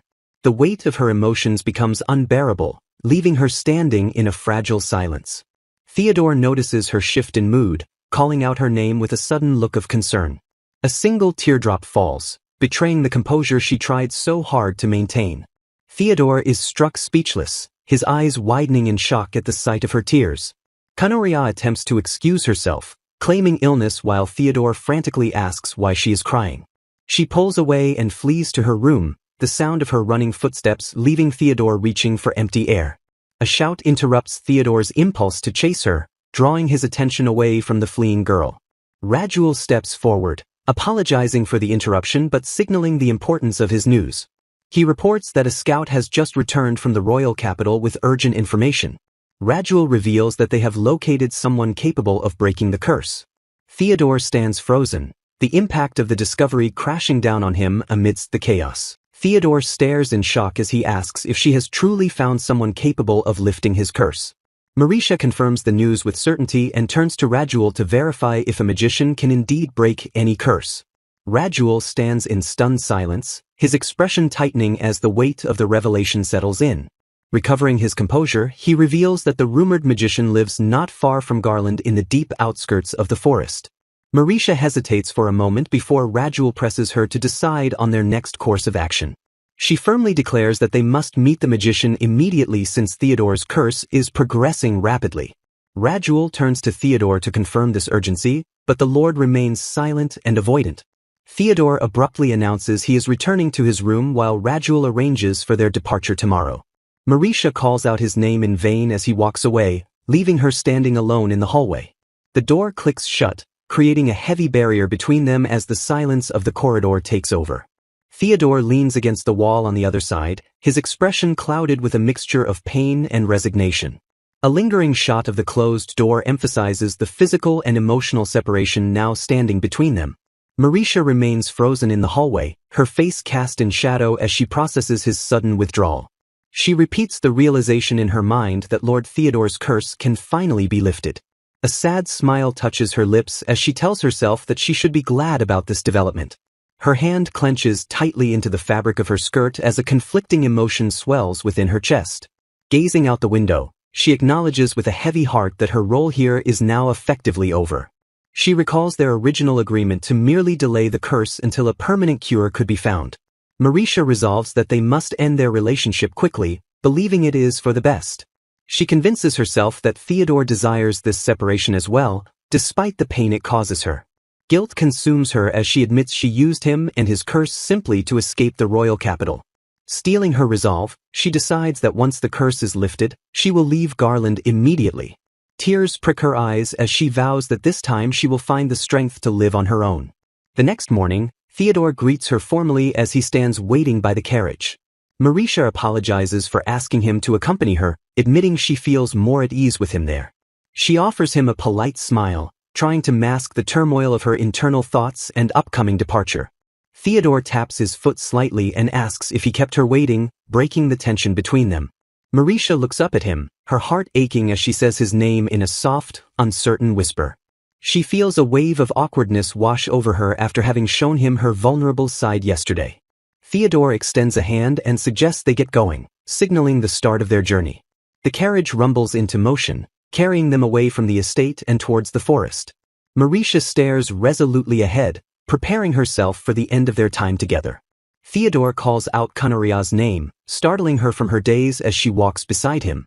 She hurriedly apologizes, claiming that the unfamiliar scenery caused her to become distracted. Kanoria expresses regret for dragging him along, though she admits she is glad to be there. Internally, she feels a pang of sadness, realizing this is the last day she will spend with him. Theodore watches her silently, his expression unreadable as he listens to her words. She reminds him that their arrangement was only valid until his curse was broken. Kanoria declares her firm intention to leave Garland immediately once the curse is lifted. Panicked, Theodore tries to stop her, desperate to discuss the matter before she decides. A knight interrupts the tense moment, shouting that they have found the rumored house. Theodore reluctantly shifts his focus, agreeing to head towards the discovery. The group stands before a modest house nestled quietly in the forest. They confirm the location matches the rumors, wondering if the curse breaker is truly inside. The door creaks open slowly, revealing the dark interior of the mysterious home. A cloaked figure speaks from the shadows, noting they sensed an unusual presence approaching. The knight explains they came seeking the magician rumored to be able to break any curse. The mage interrupts, immediately sensing the powerful curse clinging to Theodore's body.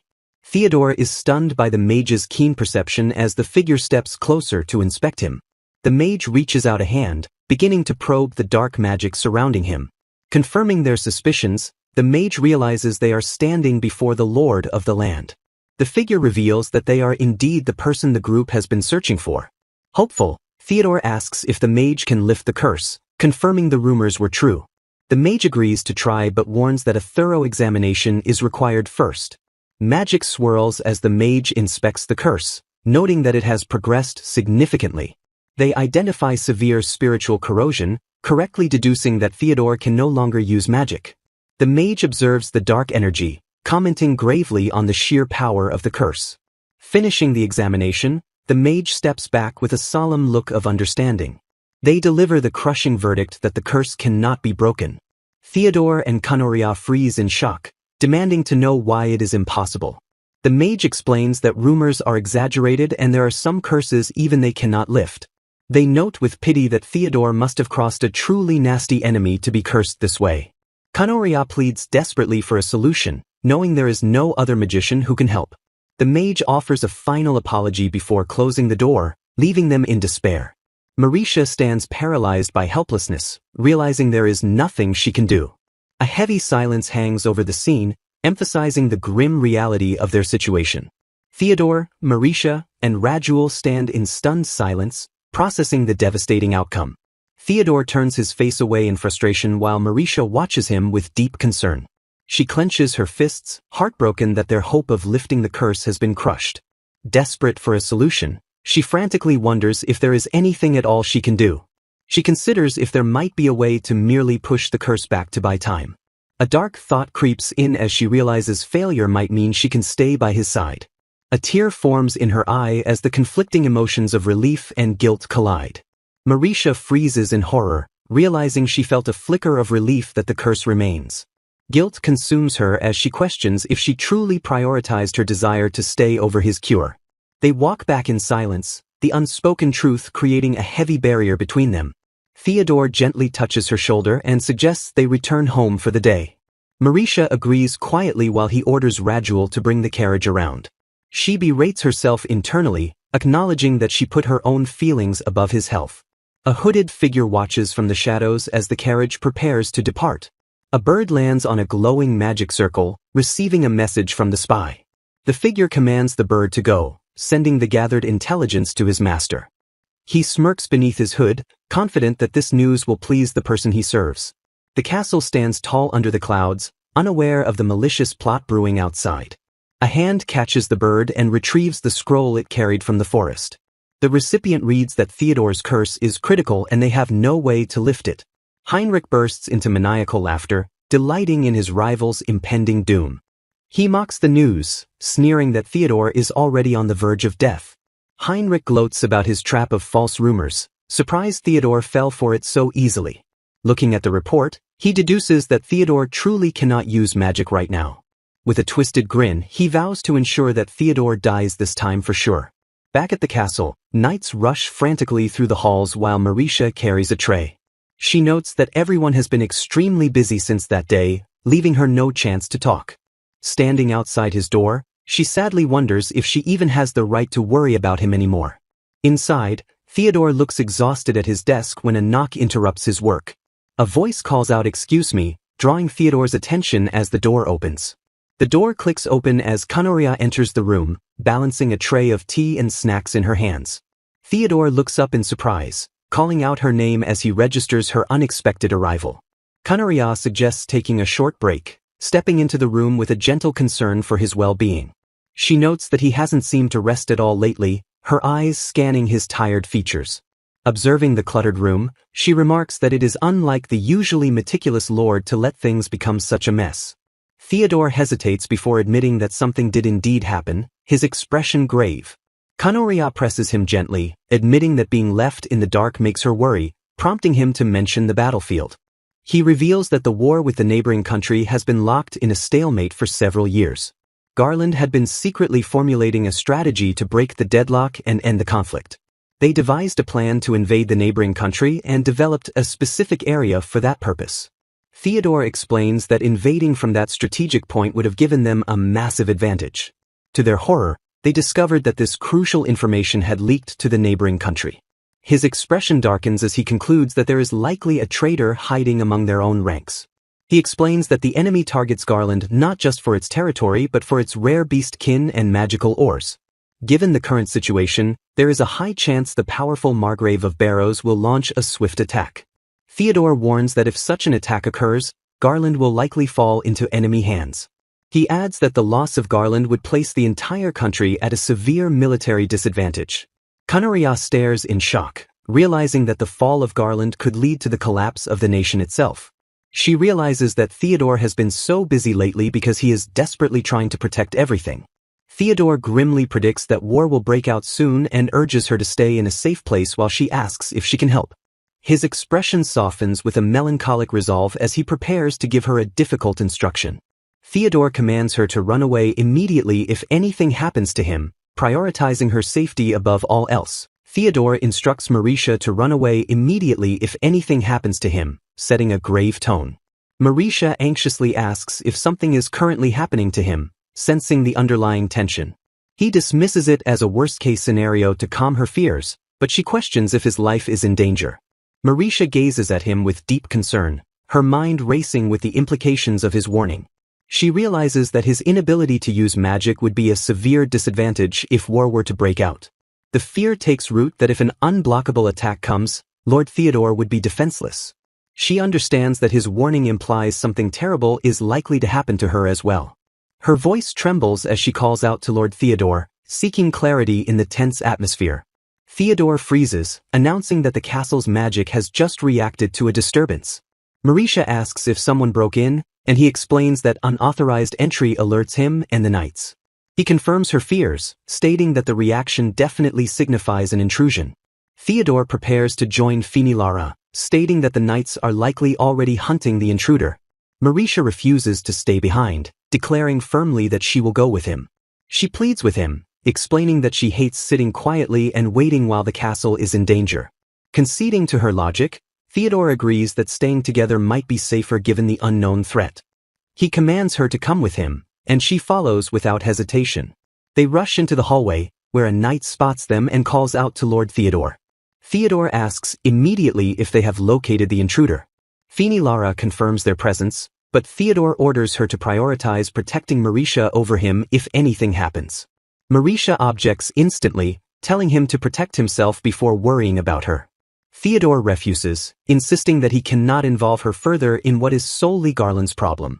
The phrase, Garland's problem, hangs heavy in the air, creating a sudden distance between them. She interprets his words as a sign that she is not allowed to be involved in the matter. Marisha observes that Lord Theodore places his full trust in Finilara and the others. A wave of insecurity hits her as she feels she is not yet someone worthy of that same trust. Standing apart from the group, she accepts the painful truth that she is still an outsider. Finilara notices her distress and reassures Marisha that she will protect her. The knight adds that now is not the time to be feeling down about such things. Marisha composes herself and thanks Finilara for the support. A piercing scream suddenly echoes through the hall, stopping them in their tracks. The group discovers a massacre, with knights lying defeated and bloodied on the floor. Marisha covers her mouth in shock, staring in horror at the brutal scene before her. A frantic warning rings out as a defender notices the ambush and screams for Lady Marisha to watch out. Sparks fly as a hooded assassin strikes, their blade blocked just inches away from the target by a swift interception. Theodore and Radjuel immediately recognize the threat, identifying the attacker as a dangerous intruder. The force of the assassin's blow knocks the defender back with a grunt of pain as the ambush turns into a brawl. Radjuel steps in to shield Marisha, urgently guiding her away from the chaos to find a safe escape route. Marisha fears a foreign invasion, but Theodore dismisses the theory while Radjuel questions the nature of the attack. Commanding his subordinate, Theodore orders Raduel to take Marisha and evacuate the area immediately. Theodore confronts the assassin head-on, declaring that he alone will be the one to face him. A deadly dance begins as the assassin lunges with his blade, forcing Theodore to parry the lethal strike. Calm amidst the violence, Theodore deduces that he is the true objective of this assassination attempt. The hooded figure confirms the suspicion, locking eyes with his prey. With a mocking tone, the assassin demands Theodore surrender and hand over his head. A sudden, ferocious attack catches Theodore off guard, eliciting a shocked cry as he struggles to defend. Theodore barely deflects the blade as the assassin presses forward with overwhelming speed and precision. The impact forces a groan from Theodore as he is driven back by the sheer weight of the assault. The tip of Theodore's blade snaps off and hits the ground, signaling the failure of his weapon. Theodore maintains a stoic expression, his eyes narrowing as he assesses the critical damage to his defense. His sword shatters completely under the assassin's relentless pressure, leaving him holding nothing but a broken hilt.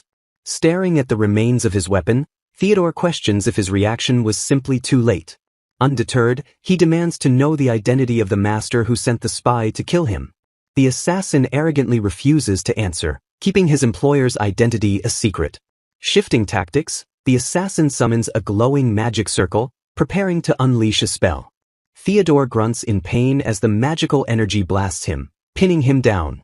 The assassin gloats over his advantage, confirming the rumor that Theodore is currently unable to use magic. When asked how he knows, the assassin retorts that there is no point in explaining to a corpse. Dark, shadowy energy pours from the assassin's hand, manifesting as a lethal magical construct. The assassin proclaims victory, asserting that Theodore stands no chance against him without magic. Raduel looks back with deep concern, torn between his orders to escape and his desire to help. Theodore stands his ground, his expression unreadable despite the imminent threat of death. A moment of silence hangs in the air as the magical attack reaches its peak intensity. A confident smirk crosses Theodore's face, suggesting he has a plan despite the dire odds. Screaming with bloodlust, the assassin unleashes the final death blow to end Theodore's life. A masked assassin watches from the shadows, eyes narrowed as they prepare to strike. Theodore instantly casts a defensive spell, shielding Marisha and Finilara from the sudden attack. He grunts in exertion as the magical barrier absorbs the heavy blow. The attacker recoils in shock, letting out a groan as their ambush is completely blocked. A confused question escapes the assassin's lips, unable to comprehend the failure. The intruder stammers that Theodore shouldn't be capable of using magic due to his condition. Theodore stands tall and imposing, having successfully neutralized the immediate threat. A voice clicks its tongue in frustration, murmuring disbelief that the attack was taken down so easily. The danger momentarily past, Theodore turns his attention back to his companions. A gentle smile graces his lips as he whispers that he is glad. He finishes his sentence, expressing relief that Marisha is safe. Suddenly, Theodore loses consciousness and collapses, prompting a terrified scream from Marisha. She rushes to his side as he hits the floor, frantically asking if he is all right. Dark markings spread rapidly across his skin, confirming the curse has reacted violently. Finilara realizes that by using magic to defend them, Theodore accelerated the curse's progression.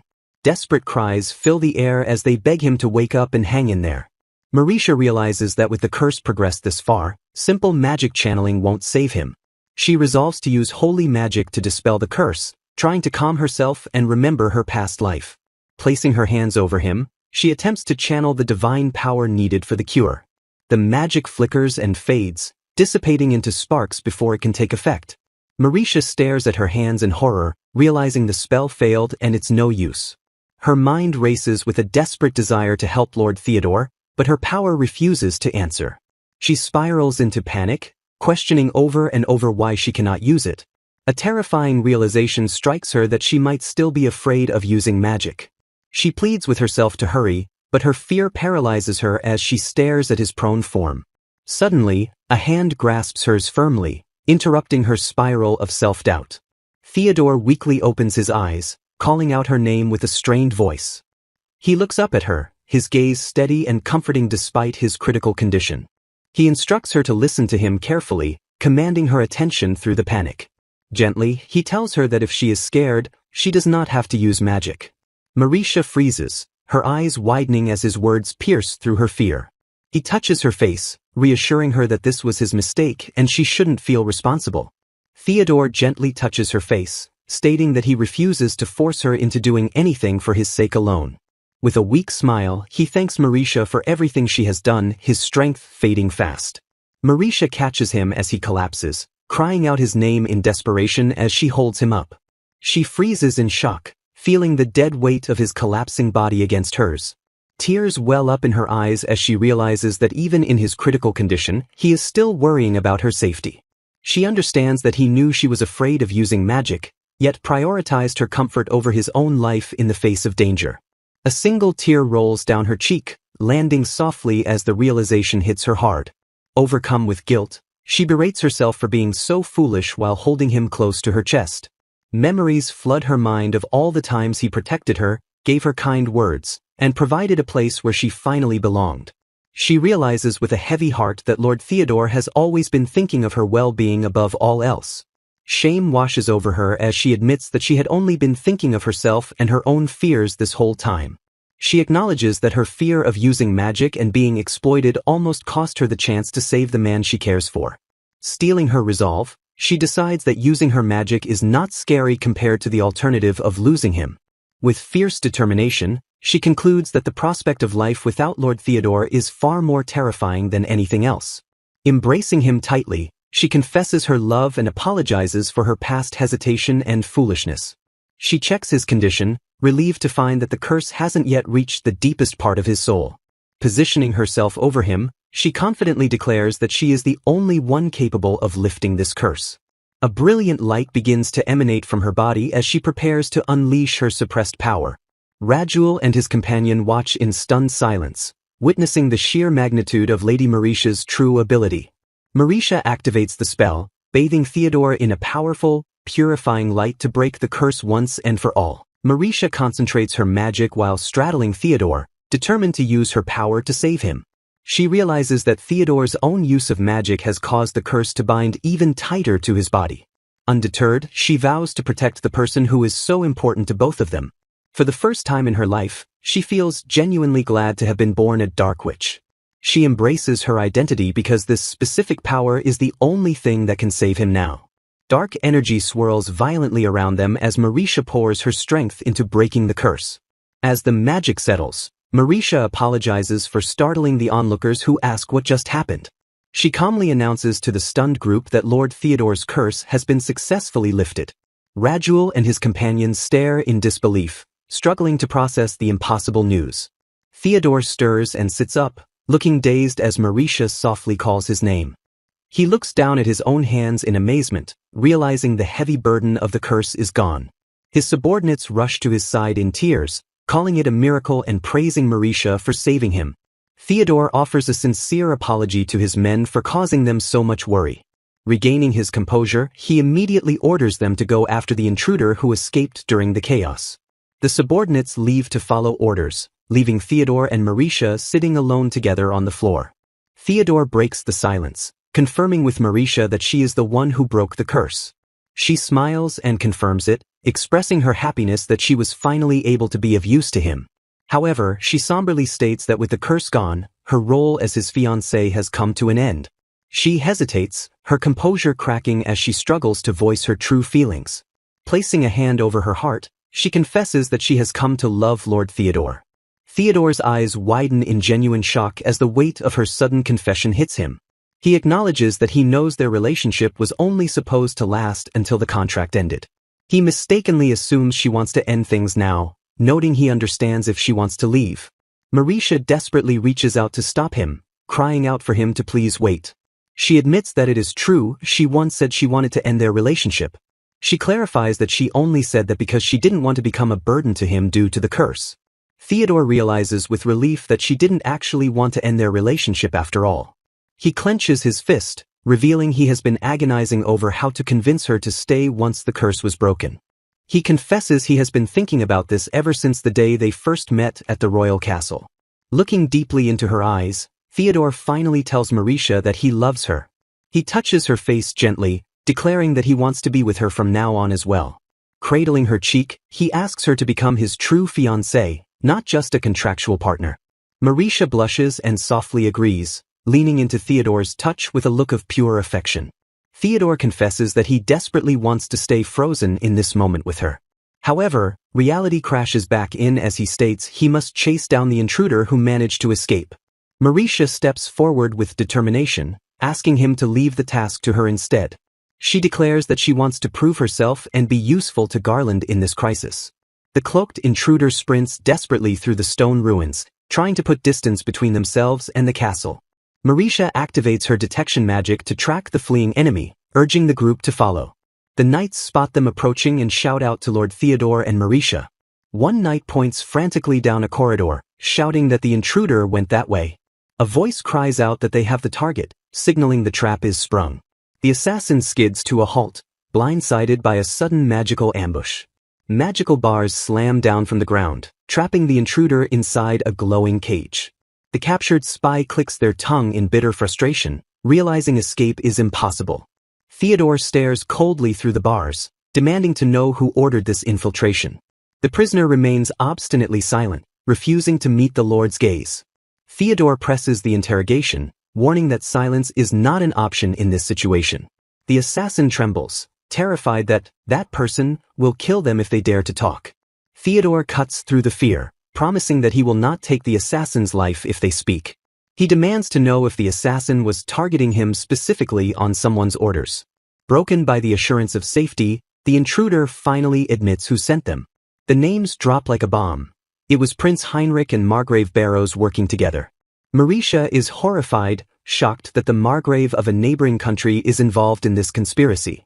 Theodore's expression darkens but shows no surprise as he mutters that he thought as much.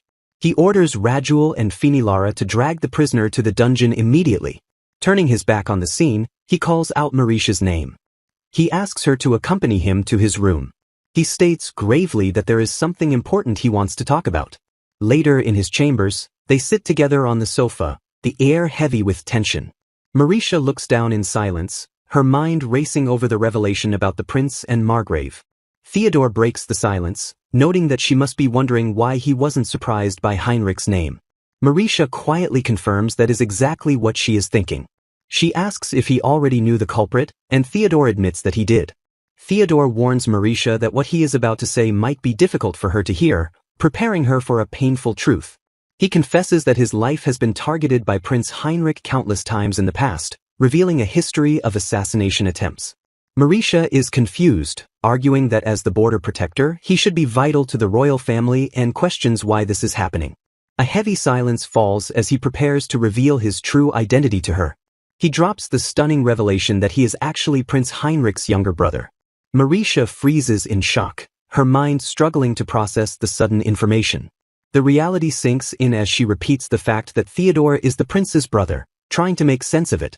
She stammers that despite being engaged to Heinrich, she never heard a whisper of this, which Theodore expected. She realizes with horror that the royal brothers have been secretly trying to kill each other in a deadly feud. Theodore explains that his very existence was hidden from the world, known only to a select few to keep him safe. Marisha is appalled to think that his life was targeted and erased from history since childhood. She struggles to accept the cruelty of it, even if it stems from a dispute over succession between brothers. Tears threaten to fall as she whispers that the situation is simply too cruel. She laments that the country he fought to protect tried to kill him instead of shielding him. Seeing her distress, Theodore gently reaches out to touch her hand to comfort her. He softly asks her not to make such a pained face on his behalf. With a tender gaze, he tells her that he would much rather see her smile. Marisha looks up, struck by his kindness despite the heavy burden he carries. She realizes she has no right to be angry when he is the one suffering, resolving to stay strong for him. Theodore thanks her for listening to his painful truth, glad that she finally knows his secret. Marisha reflects that he was already being targeted by Heinrich back when they first met. She recognizes that they are the same, two people bound by shared pain and suffering. A deep desire grows within her to stand by his side, just as he has stood by hers. She asks Theodore if he will listen to her story in return, wanting him to know everything about her. He agrees immediately, promising to listen to anything she has to say because it comes from her. Nervous, she warns him that what she is about to reveal might be hard to believe. She confesses that she possesses memories from her past life. With a serious expression, she reveals that in her past life, she was known as the Black Saintess. Theodore is stunned, recognizing the name from the legends of their country. She confirms the legend, stating she served under Prince Varlance and achieved many victories. Following orders, she used her powers to heal wounded soldiers during the ancient wars. The chapter concludes ominously as she admits that her obedience turned out to be a grave mistake. Marisha recounts the bitter victory of her past life, where the army won but the soldiers suffered immense physical strain. The relentless fighting drained their vitality, leaving many to suffer from severe, lingering aftereffects. She reveals how she reported the dire situation to Prince Varlance, but he coldly refused to listen to her pleas.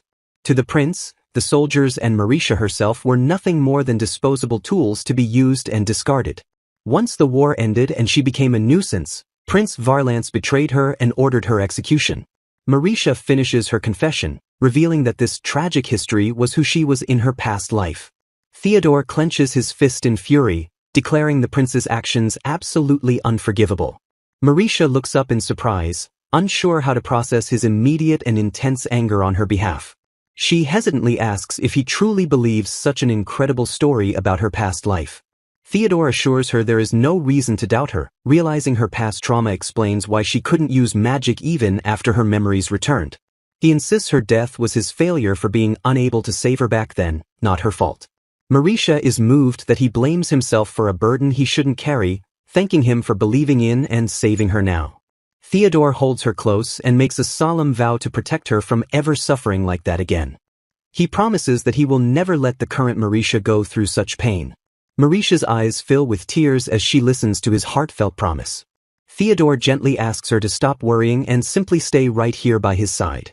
Marisha gazes at him, overwhelmed by his unwavering acceptance and love. She realizes that even after learning the terrifying truth of her powers, he remains exactly the same. With certainty, she affirms that her place is right beside Lord Theodore. They share a tender embrace as Marisha thanks him deeply for his acceptance. The moment is interrupted by the others rushing in, amazed that Marisha can now use such powerful magic. Marisha apologizes for hiding her abilities, but the subordinates simply thank her for saving Lord Theodore's life. Theodore expresses his gratitude to everyone for their support and loyalty. He outlines a new plan to sneak into Margrave Barrow's castle with a small team to obtain solid evidence. He reveals that Heinrich and Margrave Barrows have been conspiring together, a fact he needs to prove definitively. Theodore explains that his ongoing investigation has confirmed his suspicions about their alliance. He orders Raduel to remain behind and guard the castle while the strike team moves out. Turning to his other subordinates, he invites them to join him in making the villains pay for their crimes. The group departs with determination, heading straight for Margrave Barrow's domain to end the threat once and for all. The story continues at the estate of Margrave Barrows, looming ominously under a dark sky. Theodore and his group crouch in the bushes, observing the target from a safe distance. He confirms that the captured intruder revealed Heinrich and Barrows have been exchanging letters. To prove the conspiracy, he explains they must get their hands on those physical documents. His eyes narrow with determination as he declares the necessity of exposing their crimes. Marisha and the knights nod firmly, fully committed to the mission. Spotting guards at the perimeter, Theodore prepares to engage them. Marisha steps in immediately, telling him to leave the guards to her. She casts a spell, surrounding the group in a swirl of magical energy. She explains it is camouflage magic, allowing them to sneak past without being seen. The knights stare in awe, praising Marisha's incredible strength and utility. Under the cloak of invisibility, the group sprints silently through the estate hallways. They recall the intel stating Barrows took the incriminating letter to his office. Theodore runs with a focused expression, intent on securing the evidence. They locate the office at the end of the hall, spotting two guards stationed outside. Marisha extends her hand, casting a sleep spell to neutralize the sentries. The guards blink in confusion as a wave of drowsiness suddenly hits them. They collapse silently against the wall, falling into a deep magical slumber. Inside the office, Barrows shouts angrily as he hears the door unlatch. The heavy doors swing open, revealing the intruders to the shocked noble. Barrows stammers in disbelief, demanding to know what is happening. Vines erupt from the floor at Marisha's command, lunging toward him. He cries out as the magic strikes, knocking him completely off his feet. Bound tight by the vines, he screams in panic at the inexplicable attack. Theodore enters the room calmly, suggesting they keep the noise down.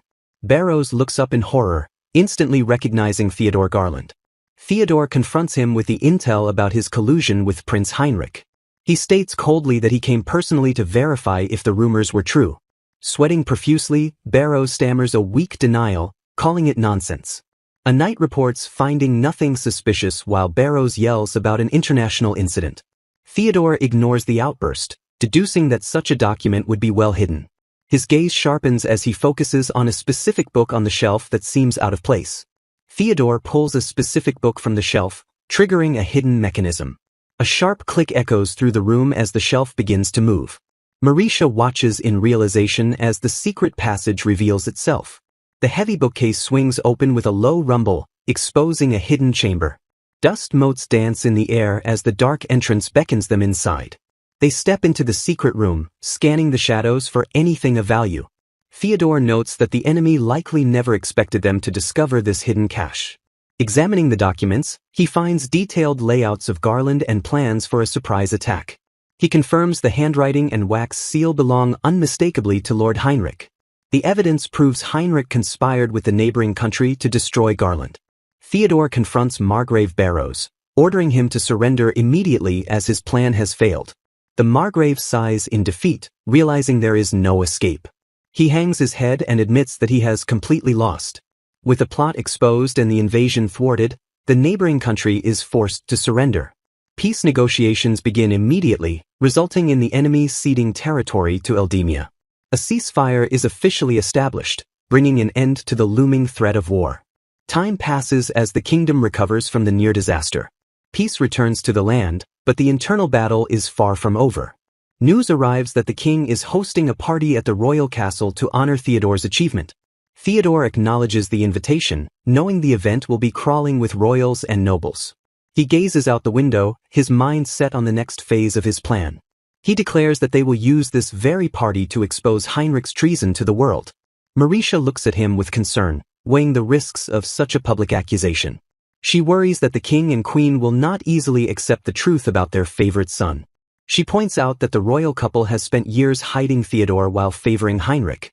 Even with solid proof, there is a high chance they will try to suppress the accusation to save face. Theodore smiles confidently and tells her not to worry, assuring her he has a plan. He reveals his trump card is to take the evidence directly to his grandfather, the former king.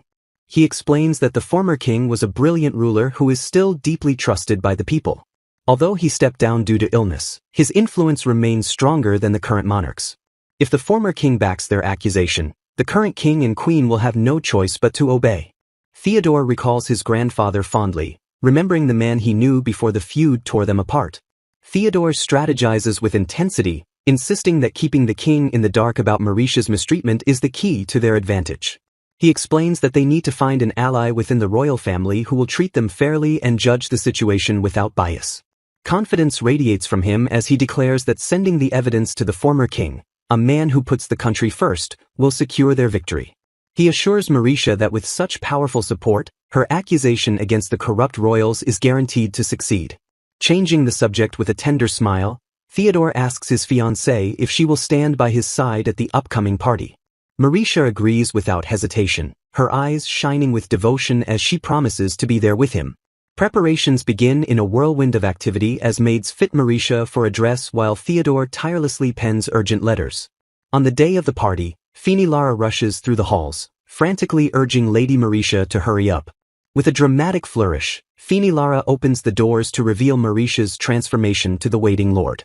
Marisha steps out nervously, apologizing to Lord Theodore for keeping him waiting so long. Theodore stares in stunned silence, captivated by the breathtaking sight of her. She thanks him softly for the beautiful dress, standing before him in a gown that radiates elegance. The intricate dress flows around her, perfectly tailored to highlight her grace and beauty. Theodore smiles warmly, telling her with genuine admiration that she looks absolutely beautiful. A playful voice interrupts the moment, teasing the couple for their romantic atmosphere. Marisha admits she has never worn such a bright color, but Theodore insists it suits her perfectly. He reveals that he chose the fabric specifically to match the beautiful golden glow he admires in her eyes. Marisha blinks in surprise, touched by the depth of thought he put into her attire. Realization dawns on her as she understands the sentimental meaning behind his choice. Theodore holds up a finger, signaling that there is one final touch to complete her ensemble. Marisha gasps softly as he presents a sparkling accessory. It is a stunning pendant, featuring a gemstone that perfectly mirrors the unique color of his eyes. He explains that just as she wears his color, he wanted her to wear his, symbolizing their bond. Fastening the necklace around her neck, he declares that this will show the world she is his fiancée. Marisha whispers that even without the jewelry, she is already proudly his. Tears prick her eyes as she smiles, overwhelmed with happiness that someone cherishes her this much. They thank each other with mutual affection, solidifying their resolve before the main event. The moment of peace ends as they realize it is finally time to depart for the royal capital. The carriage arrives at the towering castle, its spires piercing the sky as they approach their destination. Theodore helps Marisha out of the carriage, his presence offering strength as she faces her past. A wave of emotion hits Marisha as she realizes this is her first time returning since the day she escaped. Memories flood back of meeting Theodore here and fleeing to Garland, bringing her journey full circle. Marisha reflects on her return to this familiar setting, noting with satisfaction that this time she stands beside Theodore. Heinrich greets them with a smirk, acknowledging sister-in-law Marisha and Duke Garland with feigned politeness. The couple stands before the prince, Marisha steeling herself as she faces her former fiancé. Theodore offers a formal bow, thanking Heinrich for the invitation despite the tension in the air. Marisha realizes that the deep sadness she once felt about being hated by Heinrich has completely vanished. She acknowledges internally that his presence no longer stirs any hatred or emotion within her. Heinrich observes their composure, his expression shifting into one of annoyance and hidden malice. He breaks the silence with a snide remark, claiming that Duke Garland has surprisingly poor taste. Ignoring Theodore's warning, Heinrich mocks Marisha for being an engaged woman who cannot use magic. He smiles arrogantly, clearly satisfied with his attempt to belittle her worth. Walking away, he tosses a final insult, advising her not to become the joke of the party due to her lack of power. Marisha watches him leave, noting that he hasn't changed at all and still judges people solely by their magical ability. Suddenly, a woman approaches excitedly, calling out to Marisha to look at her accessory. She flaunts a brooch that matches Heinrich's, boasting about her connection to the prince. With a gloating smile, she apologizes sarcastically for stealing Heinrich away from Marisha. Marisha interrupts calmly, assuring the woman that there is absolutely no need to worry about that. She smiles genuinely, thanking the woman for taking Heinrich off her hands, which allowed her to meet Theodore. The woman freezes in shock, completely caught off guard by Marisha's lack of jealousy. Theodore looks down at Marisha, visibly impressed by her bold and honest response. Marisha beams with sincerity, declaring that she is actually grateful for how things turned out. Linking arms with Theodore, she suggests they move on, and he agrees warmly. Furious at being dismissed, the woman yells after them, accusing Marisha of just being a sore loser. The woman tries to save face by claiming Marisha was jealous of her dress, but the crowd's attention is elsewhere. Whispers fill the room, praising Marisha's gorgeous appearance and Theodore's handsome looks. Onlookers gush over how perfect the couple looks together, ignoring the jealous woman completely. Marisha covers her mouth, blushing furiously as she overhears the crowd's unexpected praise. Theodore whispers that she was really cool back there, validating her defense against the insults. He admits he wanted to insult Heinrich himself but is happy just knowing how she feels about their partnership. Glancing toward the main hall, Theodore notes that there is more work to be done. As they approach the grand doors, he declares that the real show is just getting started. He straightens his posture, ready to face whatever lies ahead with Marisha by his side. Marisha asks if they should go, and Theodore gives the signal to proceed. The heavy doors swing open, revealing the path to their ultimate goal. Together, they stride into the main venue, poised to execute the next phase of their plan to expose Heinrich. The herald loudly announces the arrival of Duke Garland and Lady Marisha, signaling the start of the ceremony. Theodore and Marisha step into the grand hall, radiating regal elegance as they face the gathering crowd. The noble guests turn to stare, their whispers rippling through the room as the striking couple makes their entrance. Gossip spreads instantly as guests marvel that the supposedly savage duke from the Beastman's lands looks nothing like the rumors suggested. Mauricia realizes sadly that despite his achievements, the capital's prejudiced image of Lord Theodore remains unchanged. Her heart aches to hear him spoken of so poorly, and she tightens her grip on his arm in silent support. Theodore senses her distress and turns to her, calling her name softly to break her train of thought. He offers a gentle reassurance, telling her not to worry about him or the whispers of the crowd. The king commands Duke Garland to step forward, initiating the award ceremony to honor his service to the crown. Theodore invites Mauricia to walk with him, and she agrees, determined to face the royals by his side. Together they ascend the steps toward the throne, standing tall before the royal family and the gathered court. The king welcomes Duke Garland with a cold formality, noting that it has been a long time since they last met. Mauricia observes the king and queen's distant attitude, shocked that they treat their own son like a complete stranger. The king recites Theodore's accomplishments, acknowledging the protection of the land and the secured truce with the neighboring kingdom. With official pomp, the king commends the great achievement and prepares to bestow the medal. The king drops the medal into Theodore's hand with a curt, "Well done," offering no warmth in the gesture. Polite applause ripples through the hall as the formal presentation concludes. The king demands a word from the duke, and Theodore agrees, preparing to drop his bombshell. Theodore lifts his head, his sharp gaze cutting through the room as he prepares to speak. Mauricia watches him with unwavering confidence, knowing exactly what he is about to do. Theodore silences the room by declaring there is something vital he must reveal to the king and everyone present. He draws a breath and begins to address the true nature of the recent conflict. Theodore drops the hammer, revealing that the one who conspired to start the war was none other than Prince Heinrich. The king and queen freeze in shock, their composure shattering at the sudden accusation against the prince. Heinrich's expression darkens instantly, his arrogant mask slipping as the accusation lands. Heinrich feigns outrage, demanding to know what nonsense Theodore is spouting about him starting a war. Theodore presses the attack, accusing Heinrich of leaking critical information about Garland to their enemies. He drives the point home, asking directly if Heinrich instructed the enemy forces to invade. Chaos erupts among the guests as they whisper in disbelief that Prince Heinrich might have sold out his own country. Heinrich desperately denies the claim while the king demands proof for such a treasonous accusation. Theodore calmly explains that assassins recently infiltrated his castle with orders to kill him. He reveals that the captured assassins testified they were acting on Heinrich's orders and confirmed his connection to the enemy kingdom. Heinrich clicks his tongue in frustration, his expression twisting as the accusation lands. He throws his head back and laughs, mocking their evidence as mere testimony that anyone could fabricate. Theodore remains unshaken, calmly asserting that the truth remains the truth regardless of lies. Panicking, Heinrich screams for the guards to seize them immediately, declaring their actions to be treason. A thunderous voice suddenly cuts through the chaos, commanding everyone to stop with a single word. The speaker declares that he has heard everything, silencing the room instantly with his presence.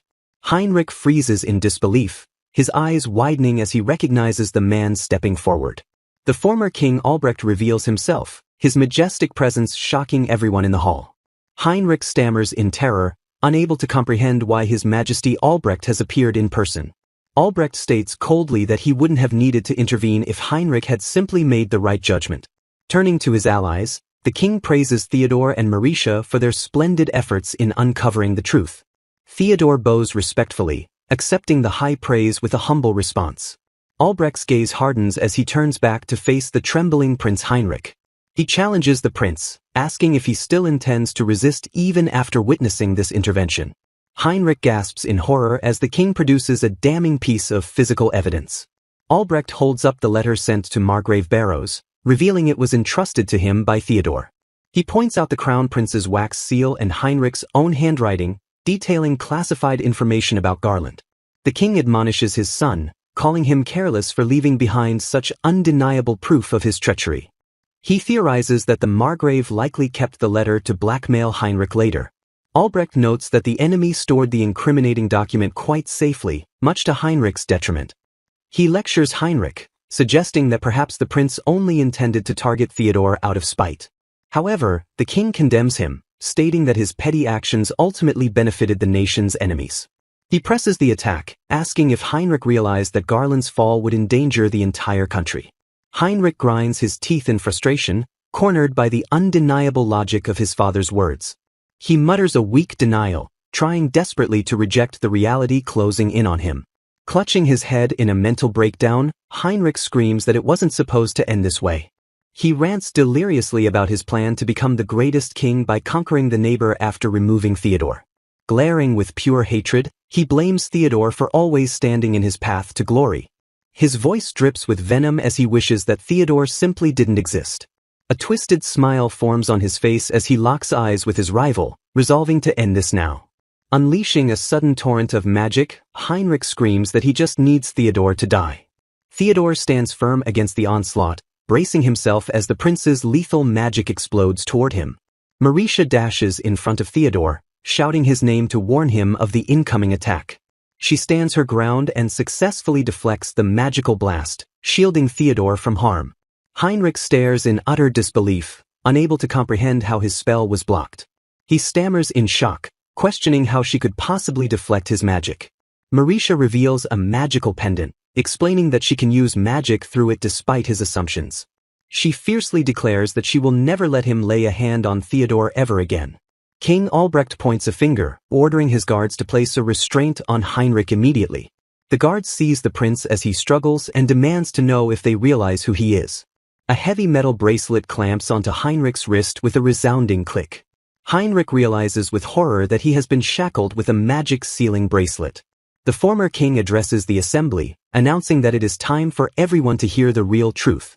He reveals that Theodore Garland is actually the son of the king and queen and Heinrich's younger brother. The crowd erupts in shock, struggling to process that the Duke of Garland is actually royalty. Murmurs of confusion ripple through the hall as the guests question what they just heard.